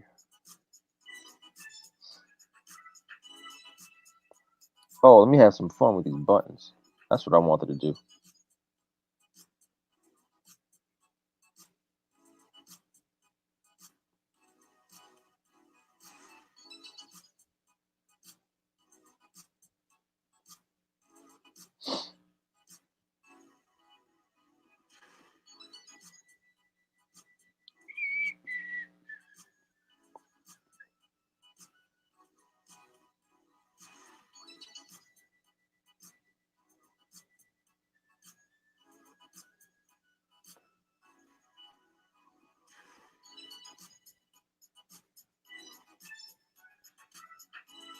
You know, when I got up, it's like I didn't realize I was starting to get sore just from earlier tonight. Yeah. Like I guess I just like sat just here with you for just a little too long where I stood up and I got sore and stuff. But it's like Master Lowe was having me do some like weightlifting stuff that like with like weights that I didn't think I could do. And then I was like doing it. I was like, oh my God. Like he was like, oh, can you do this? Can you do like 25? I was like, yeah, I think so. And he's like, how about 30s? I was like, I don't know, maybe. And like I tried, it was kind of easy. So I was like, he was like, how about 35s? I was like, and then I could do it. And I was like, shit, I should try 70s next. And I was joking, but it's like I was like, whoa. Yeah, you get hyped. I could do 35. Whoa. That's what it's about. That's what it's about. I was trying to balance on these like pegs on the floor, like stand there in a horse stance, and I think my legs kind of got fatigued from trying to stand on these pegs. The high ones? No, these like those little ones I painted green. They're like low pegs, but they were standing straight up, and hadn't done that in a while. So I was like, "Ooh, I'm out of practice with this peg stand." I knew I was out of practice. I was sweating bullets. So tomorrow's gonna be fun. I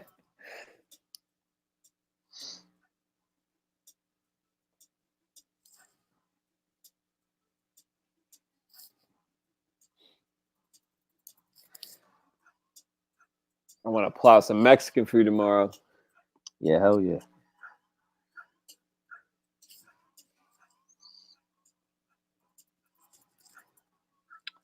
Hey yeah.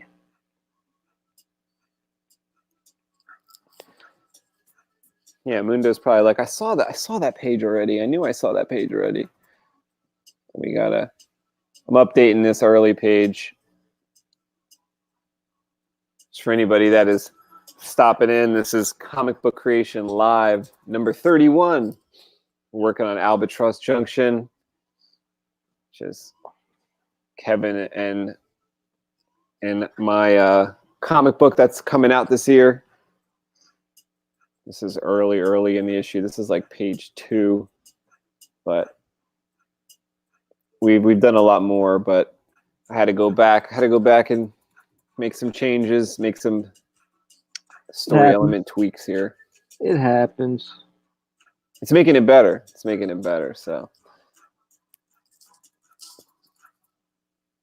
changes brought in more of the monster, which is fun. I think monsters are fun to see more of. And you get to see that right off the bat. So you get to see some evisceration. Evisceration? Incineration. Some incineration.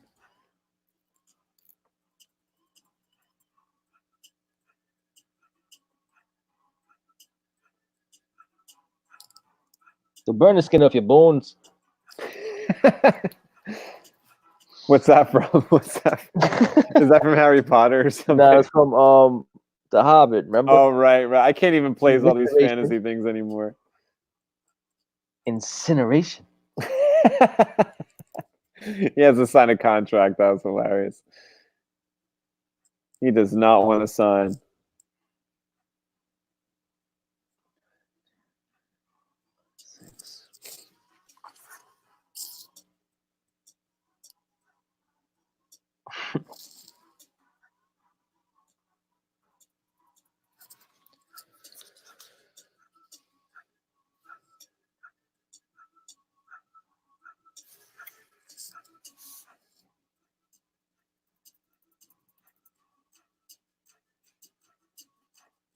Lightsabers.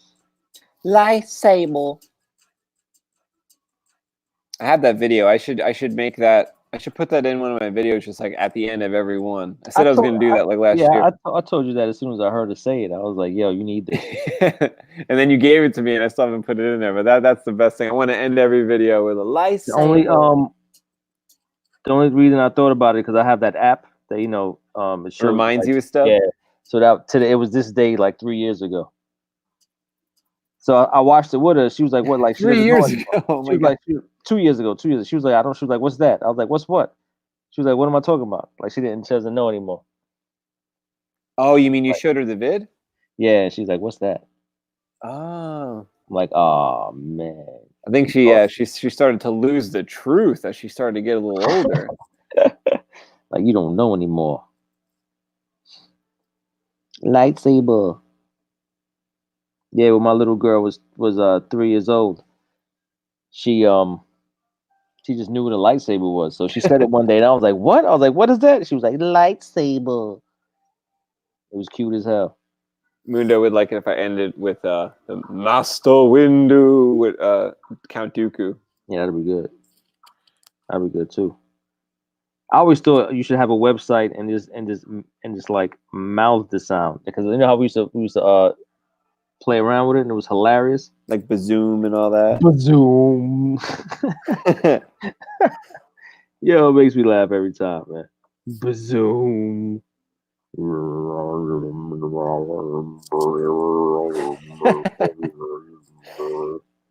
Smooth swing done by mouth. Bazoom.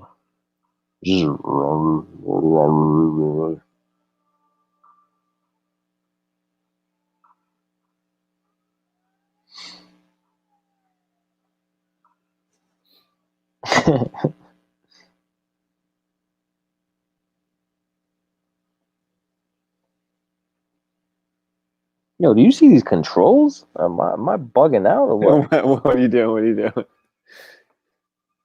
I'm just putting a ton of buttons in here. Oh wow, that does look like an overhead display. I'm bugging out.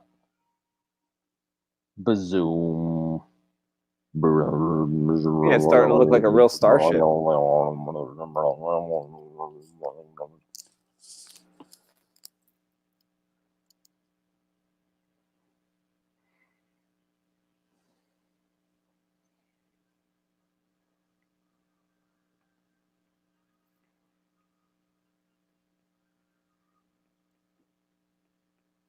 Oh, Mundo, we saw your boys work.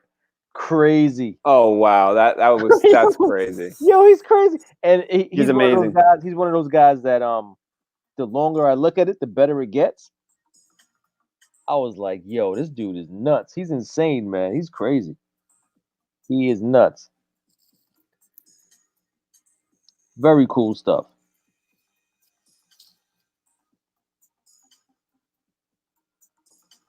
All the wizards and stuff, it was nuts, man. Yeah, and then like when you zoom in on the wizard's face, and it's like its own painting. That's like its own Mona Lisa. What the hell? Yeah, the one with the green, what's it, green smoke? We were like, yo, what is going It's like it's on set here? kind of far back, and then he shows a close up of the face. I was like, holy! Yeah, it was crazy. It was crazy. Nah, he's nuts. That dude is on something else. Then the little sculptures he has. Oh, that's wild. Insanity. That was so weird to see because that's like a lot like what I see you do. Who? You. With your little like Play-Doh and stuff like that. Yeah, yeah. You make some little Yeah, intricate little sculpture sculpture. that I can't believe. Like you make like Dobby's head or whatever you made the other day.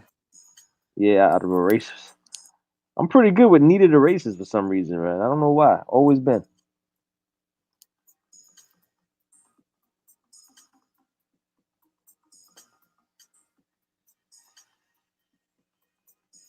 Swing, swing, swing, swing, swing.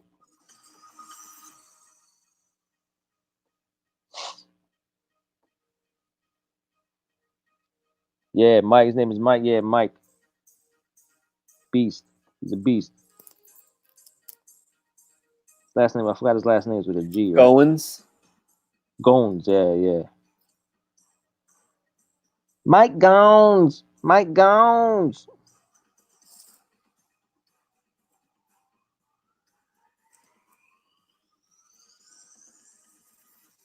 Yeah, that's pretty dope.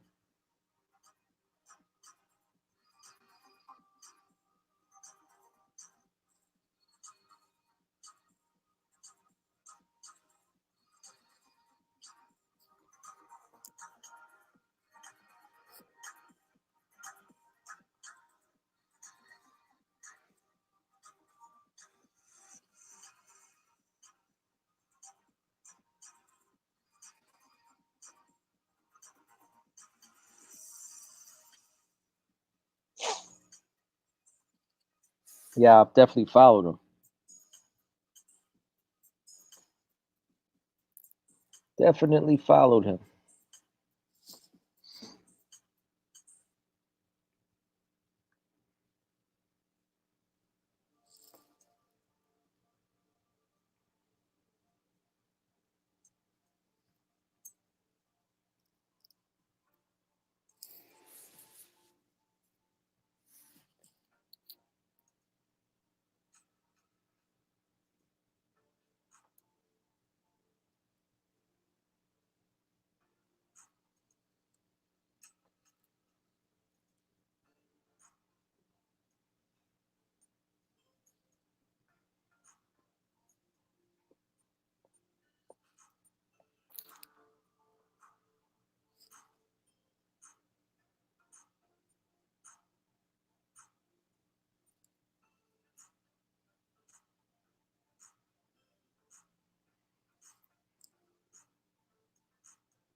What you got going? Yeah, I just gotta stop, man. Like, cause I'm doing that thing where I'm zoomed in over here. You're just Right. doing a bunch to that little quadrant. Yeah, but then And then you look back and you're like, oh, that's only 2% of the entire page. That's only like one little. It's not even an inch, but it looks good though. It adds to it. Looks great. What did you do? You like blanked out the like one of the gray layers No, in this. Oh, maybe it's just the fact that it's all blurry and it's not like yeah, it's not as crispy. the true way. I can't see as well as the other day. True player for real. True player for real. I guess whatever you painted gray the other day looks like stark white to us. Yeah, yep, exactly. Exactly.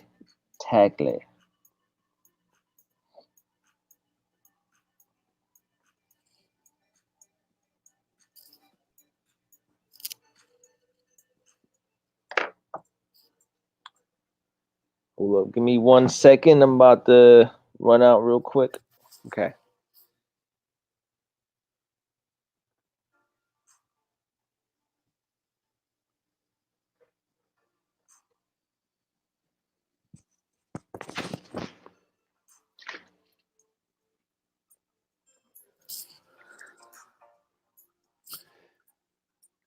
Yeah, I think I corrected the issues on this panel. Like before, I had a fire here, and it's supposed to be like a nuclear. It's supposed to be like a fusion reactor, little thingy, keeping them warm, cooking their food. So instead of the fire here, I have that fusion square like reactor thingy that they're like heating up their soup on. This guy doesn't like the way it tastes, and then they start to hear something coming. So they kind of get at the ready.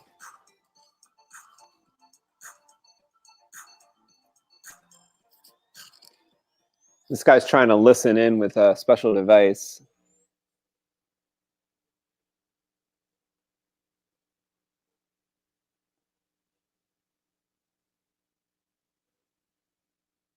Tries to scan the area, you know, but he doesn't come up with any things. They kind of continue eating.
Yeah, one of the ways these people survive and are still able to see and not have their eyes like freeze over is like this woman right here. I don't know if you could tell. She's got like robotic eyes. So the eyes, I guess, have frozen over a long time ago, and they had them replaced. Because that's like an easy thing to go wrong when it's like negative 150, negative 180.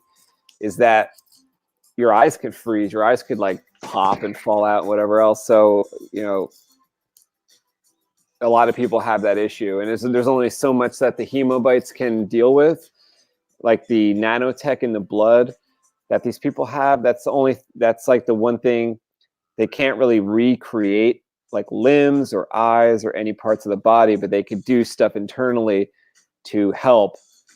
Unfortunately, one of the things that it doesn't help with basically ever is pain.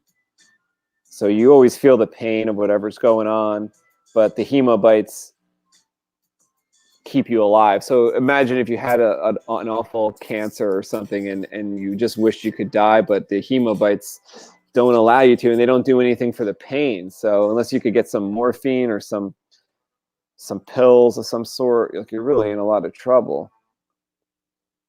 In too much trouble, goddamn. Sometimes the only thing people can escape to is death.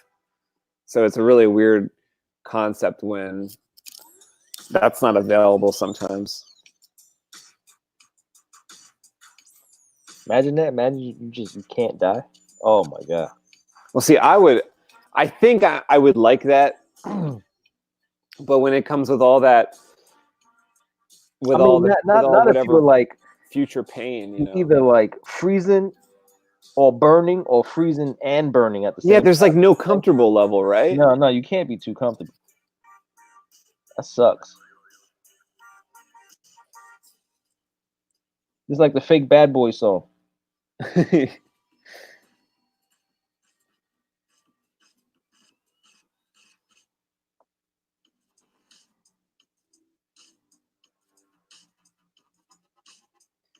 Yeah, because Kev, I think there's like two ways we could do the eyes. Like this one way with this old woman here, she has like those robotic eyes. Yeah. Because her eyes have frozen out, right? But like this dude up here, which you saw on the previous page, like he's like got the glowy bits on his head. Uh-huh. I feel like he could be like the type, like when you have your eyes, when they haven't frozen out, but you have the technology to like not have them, you know, freeze away on you or whatever, your eyes will kind of glow. That's like a heating element within the eyes versus like this woman here, her eyes are missing. So she has some robotic eyes. So that's like the two kind of variances I see. And maybe obviously anything in between. Maybe some dude, like we've drawn some dudes with like one eye or like an eye patch. So maybe they could have like a robotic eye and like no other eye in the eye socket, or they have like a real eye and one robotic eye or something, you know. They could have any combination. It's rough.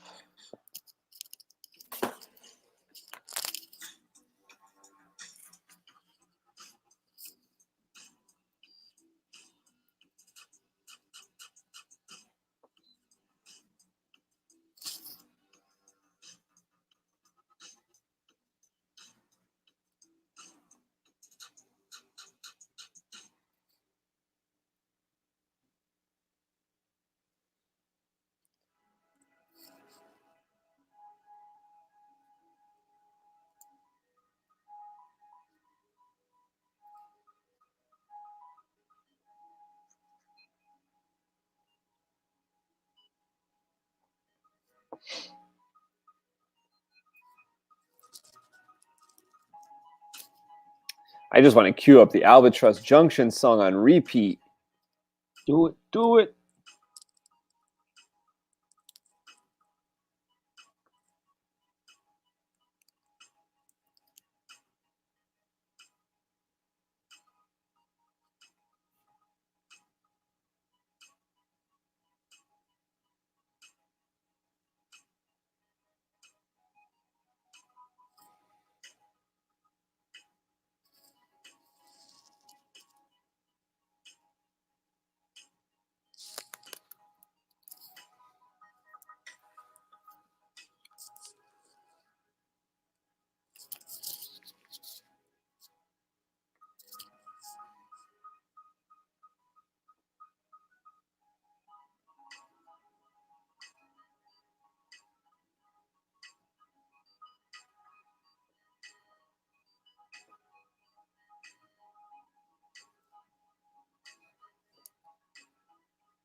Mundo's talking about an Ultra Sabers build. You know, I don't know what that is. Oh, thanks, dude. Yeah, that hilt's a beast. That hilt is a beast. I didn't even measure how long it is. I think it's like longer than 13 inches and it's thick. It's heavy. Like you could beat somebody with that. And it's got like almost like a spikes on the pommel. Yo, Kev, that lighting you're doing looks great. It's good. Thank you. Thank you, sir. Thank you, sir. Yeah, and I was actually surprised that the sound in that saber came out pretty good too, because I had to like I had to put the soundboard after the speaker at the end, and I was like, oh no, I hope it's not gonna like block the sound, but it sounds good because I guess because it's like got some fat resonance. You know, with those, it's almost nicer to work with the like the Plector Labs Prism that you're working with, Mundo, because like when you're working with the CF10. Yeah, it does have the smooth swing, but you know what the bad side of it is that Kev, that's a neat trick. So did you see that? The bad part about the That's crazy. CF10 is like you need access to the USB, you know, like to if you want to upgrade the board, and to have access to the USB in your hilt build in your build is kind of tricky, you know.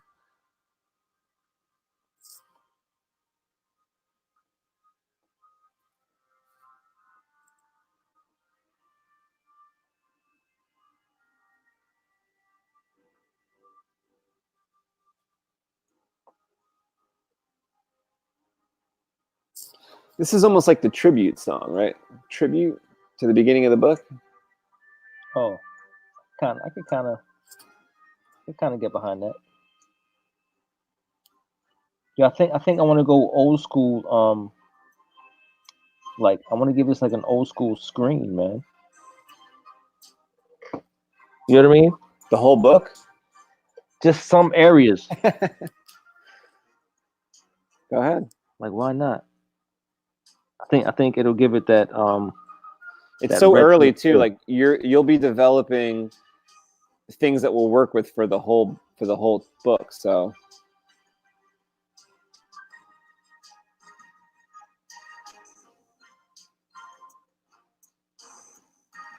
I just think this looks cool as hell.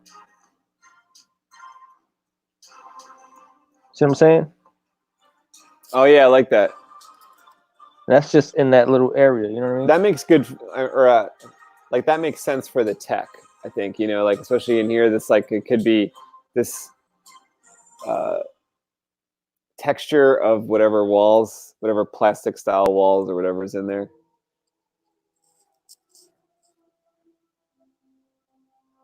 Yeah, that's smart. Like to put the USB down by the pommel, try to get the speaker like in the center somewhere or like just above the card. That way you could grab the SD card and you could plug into the USB if necessary. Like some people I'm talking to are, you know, maybe trying to like put a USB, like let's say your board was in a place in the hilt where you didn't have easy access to it.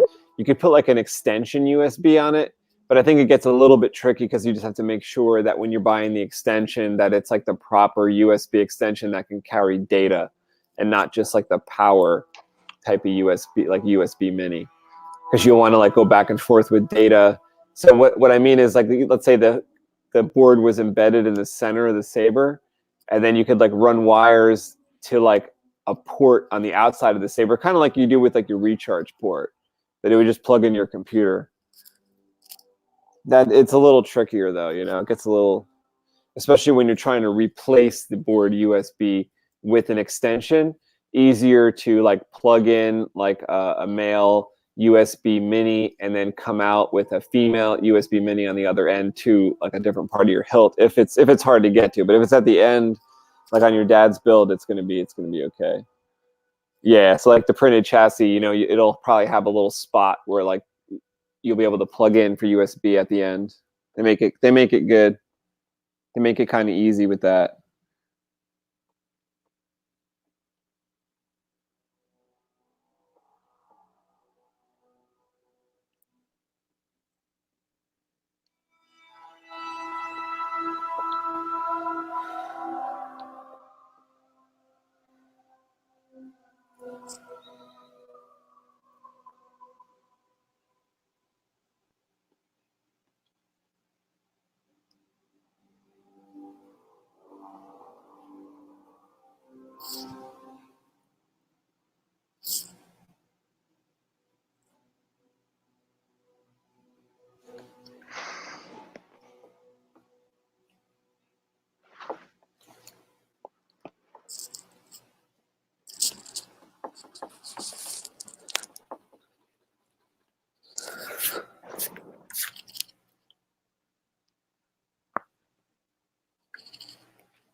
Yeah, like this song is so close to like this the tonal nature of your Albatross song. Yeah, it is. I like it. Maybe we could sequester this for Albatross use from now on. Sequester. Your song has been sequestered, sir.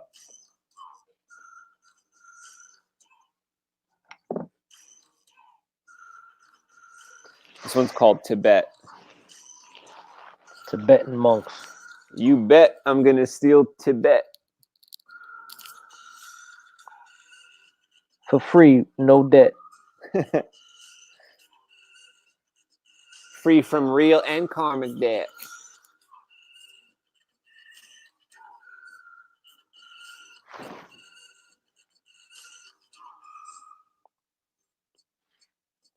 Live twice as long as Boba Fett.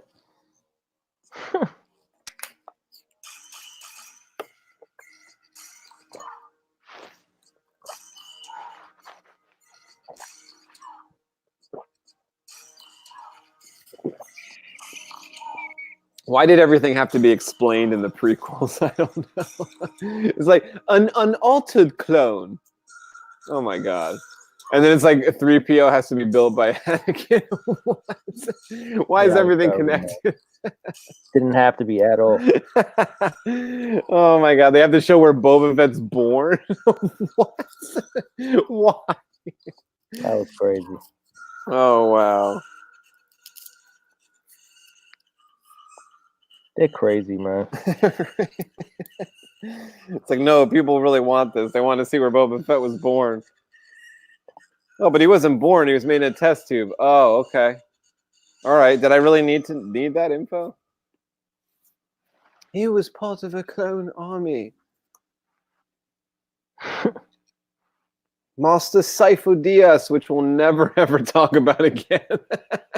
Just leave that a fucking mystery for you to just chew on for the next 38 years. That was crazy. And what's up with the Obi-Wan series? It's in a little bit of turmoil, Oh. but I think it's gonna be fine. It's like they're in the midst of like making sure that it's not gonna suck, I think, is what's going on. Like scripts are flying around and they were problematic, so they are changing them, I think. Like, you know, people have their hands in the script that aren't interested in story. So that's like what happened. And like once people got wind of the script and we're looking at the scripts, they were like, what is this garbage? Yeah, like what? And then they had to say, oh, you know, we put our hand in it because the XYZ. They're like, no. So like those people from the Mandalorian show came over, I think, and said, like, listen, we're taking this shit over or something. Like we're gonna oversee this, you know. We're gonna make sure this is as good as a Mandalorian or better. So I think it's got some hope now. Dope. Like it. Because I think even like Ewan McGregor start to say stuff like, yo, what's going on with this fucking script? Yeah, you know he's gonna kill it.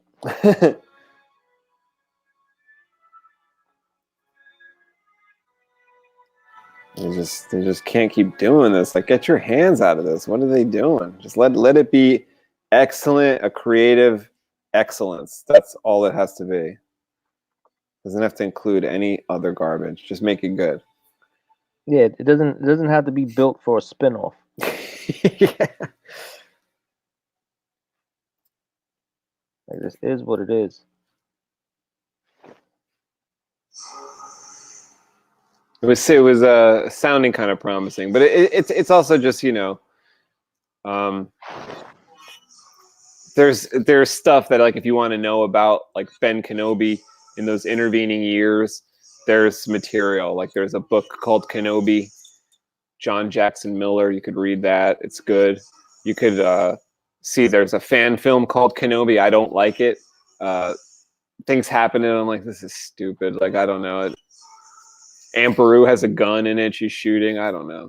I'm just like, okay, I get it. She's got to defend the homestead, but I don't know. It's like Obi-Wan was such a wuss in the Kenobi movie.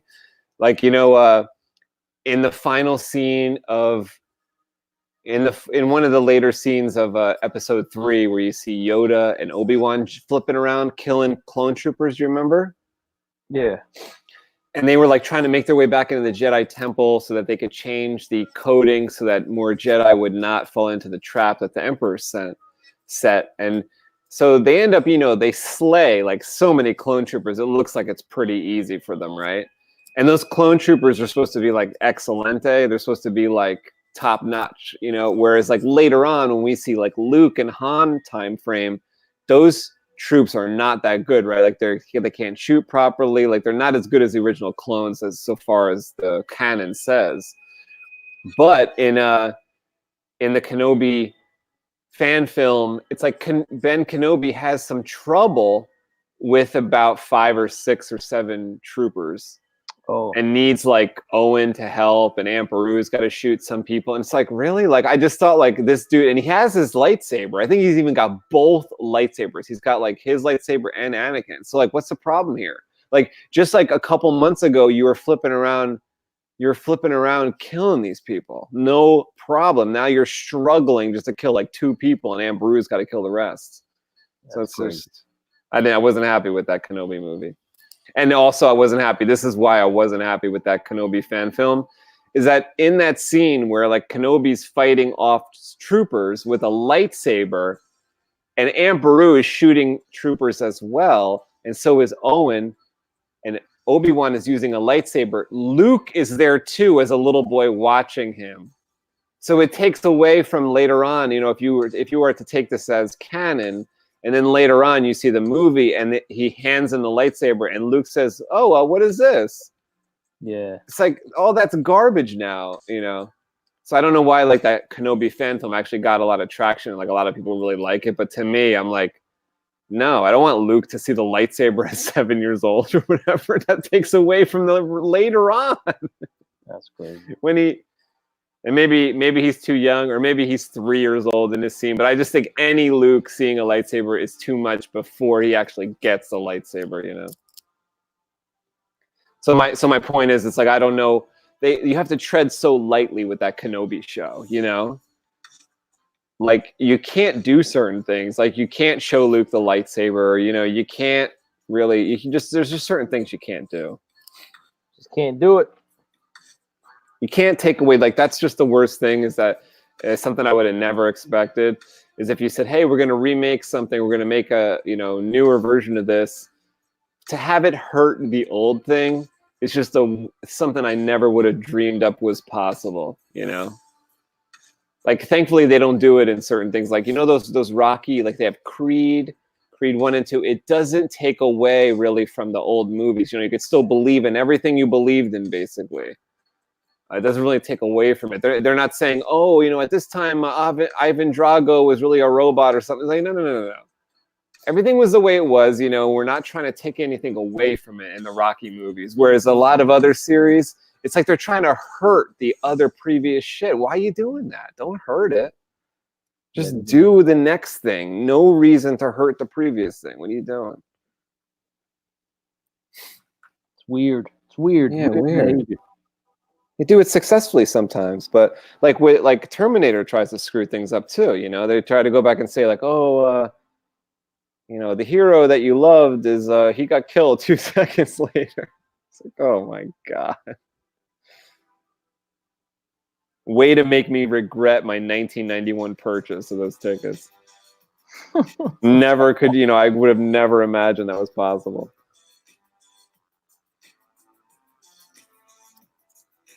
That's funny.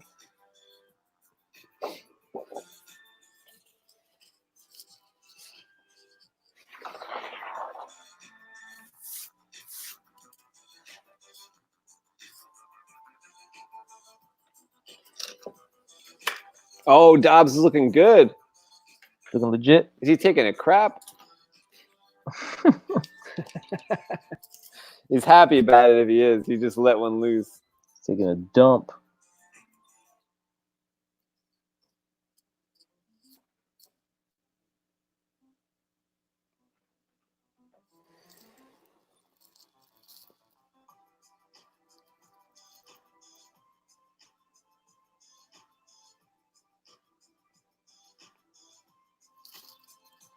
Dobbs's hair.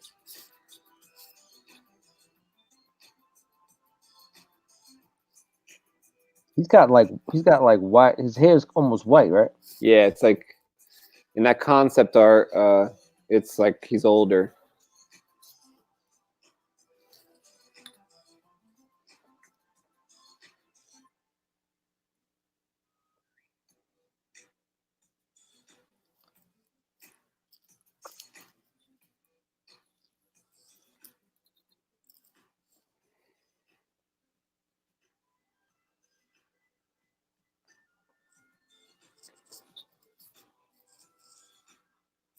My ruler is disintegrating.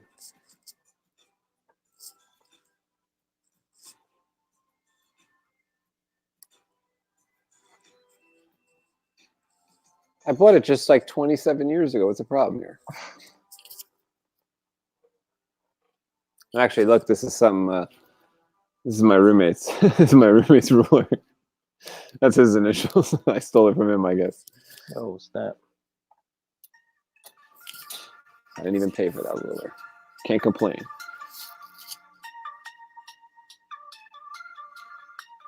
Are they getting Kathleen Kennedy out of there? I hope so, Mundo. Yeah, who? I hope so. Yeah, it's like in the Kenobi movie. I don't know if you're talking about the Kenobi fan film, Mundo, but yeah, it's like they made it out like, which I think was true to how it would have been. There was like animosity there between, you know, the Larses and Obi-Wan. They didn't want Obi-Wan around.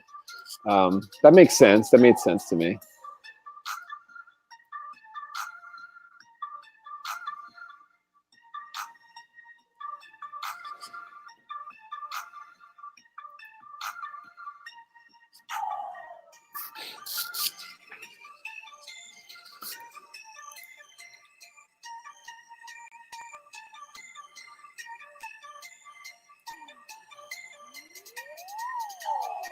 Lumicore.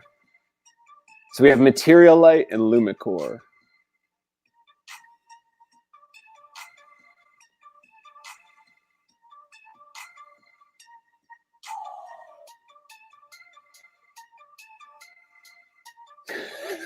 This next page is kind of funny, actually, that I'm going to draw. What page you gonna do? This is 1B. It's kind of funny. It's a lead wanderer that has the Lumicore gear. Yeah. Says, what do you think could be out here? We're the only ones crazy enough to be this close to the junction. And then at that moment, the generator goes out again, and someone's voice in the darkness, what the crag? And then the leader's, Howland! And then Howland says, I'm fixing it, I'm fixing it. And then the chubby Asian wanderer says, thanks, Howland, now my soup is frozen. So, you know, it only takes a couple seconds. And then another voice in the darkness, now I hear something. Because in the previous page, someone said they heard something. So, and then now the generator comes back on.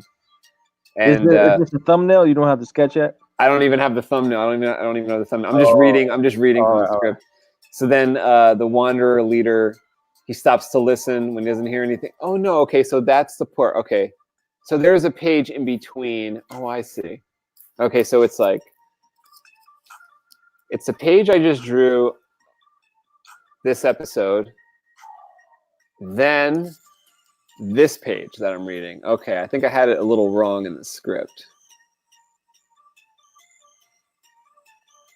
I think. Yeah. Okay, so it's that page, then this 1B, and then the page. Okay, yeah, that seems to work. So when the wanderer leader stops listening, doesn't hear anything, he says, you're hallucinating again. The woman who's eating says, I told you to quit getting high on those scabs on an empty stomach, and it'll make you more croony than you already are. Everything is fine, and the camp is relieved, and the generator suddenly goes off again. When it comes back online for the last time, the Dybbuk is standing right there. Ready to pounce.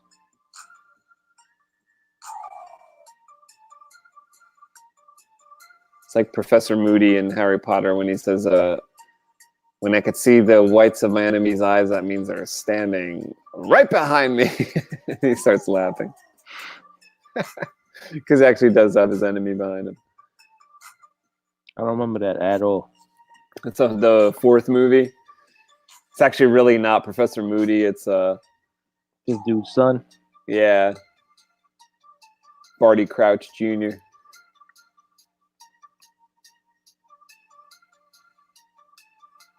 Yeah, it's like because Mundo says here, even though Kenobi was protecting Luke, his aunt and uncle didn't like what he stood for and what he was there for. Like, how did the Emperor, like, how did the Empire get, like, I don't know, how did that, like, Jedi conspiracy, like, reach this faraway desert town? You know? Like, Jedi bad. That's some good propaganda.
All right, Kev, I'm ready to end this show. Let me pull my camera over here. Done. I've got to go do something before it gets too late in the night. Yeah, it's already too late. That's looking good, though. I really want you to get that feed back up and running. Like last time on Kevin's channel, for anybody that doesn't know, go to Scott Cosme YouTube channel. Check out Kevin's YouTube channel for the even number episodes of Comic Book Creation Live. And then in the last episode, episode 30, he actually had the iPad connected direct, and it just looks so pro. It was, nice. It was great to see the colors like true. Yeah, because like what he's painting right now, it's like certainly warped from like what it actually is. Because all the white parts were like a certain level of gray and stuff when we were getting the true feed. But hopefully next time, you know, we're gonna have that hooked up. And when I get to that coloring stage too, I'll be on the iPad too, doing kind of like what Kevin's doing right now. But we'll be doing it side by side. It'll be pretty cool to get to that stage. But right now, I'm doing the pencils for issue number 1. Kevin's going on with the inking, and we're both going to share the coloring. And for issue number 2, Kevin's going to pencil it. We're going to flip. I'm going to do the inking. Going to start the coloring before he's done, and he's going to jump over. So we're going to see this like different style even throughout the first volume. It's going to be a little bit of a different style. So that'll be cool to see. We both have, even though we're on the right track with the story, we both have a different look to our pencils. So yeah, we have we do, which is kind of dope. Oh yeah, this makes sense, Mundo. Yeah, I know what you mean. Like because of Anakin, yeah, okay. But I don't know. How much do they know about Anakin? Do they know about Anakin? I guess there was some good fan fiction stories back in like the 90s that came out online. If you were searching back in like the late 90s, early 2000s, there was some really excellent fan fiction stories. There was a Palpatine fan fiction that was just was fantastic. It was all about Palpatine and Vader in the years that we didn't see, like the whole time after like episode 3. It's crazy. Yeah, so this was a fan fiction that was written before the real episode 1, 2, and 3 were made, though. So you didn't have any of that info available. So it's kind of just all made up information, but it was fantastic. It was fantastic. Vader and Palpatine's relationship and the Emperor's relationship, and how Vader was always struggling, and then it went through the destruction of the first Death Star and how Vader like fell in the ranks, and it was crazy how he had to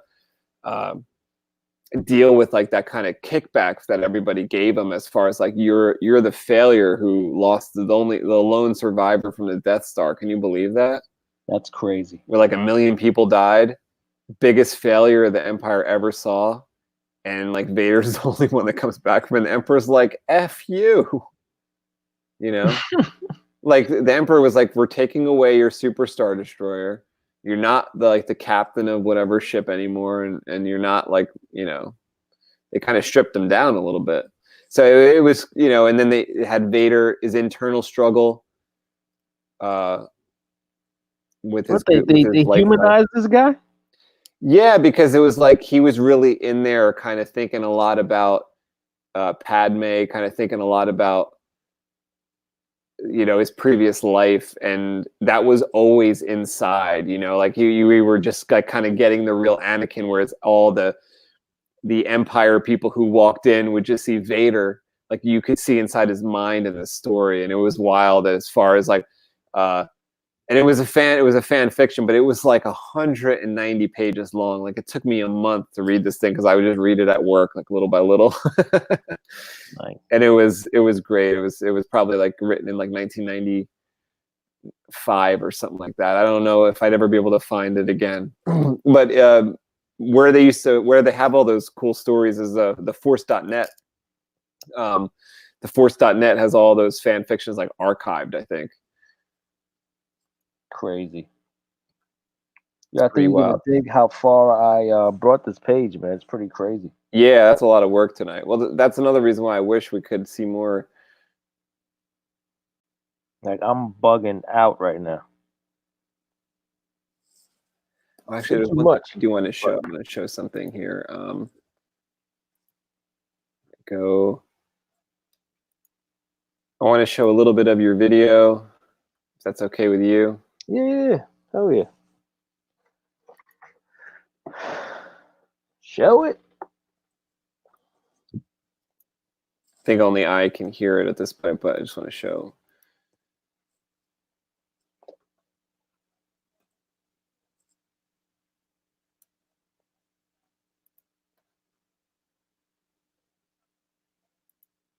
This is wild, man. Wow.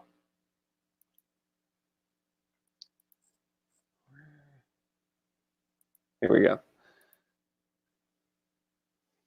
Yeah, you guys go over there and check out Kevin's new video called My Workspace. He's just talking about his work method, and also the area that he works in his house. It's pretty cool.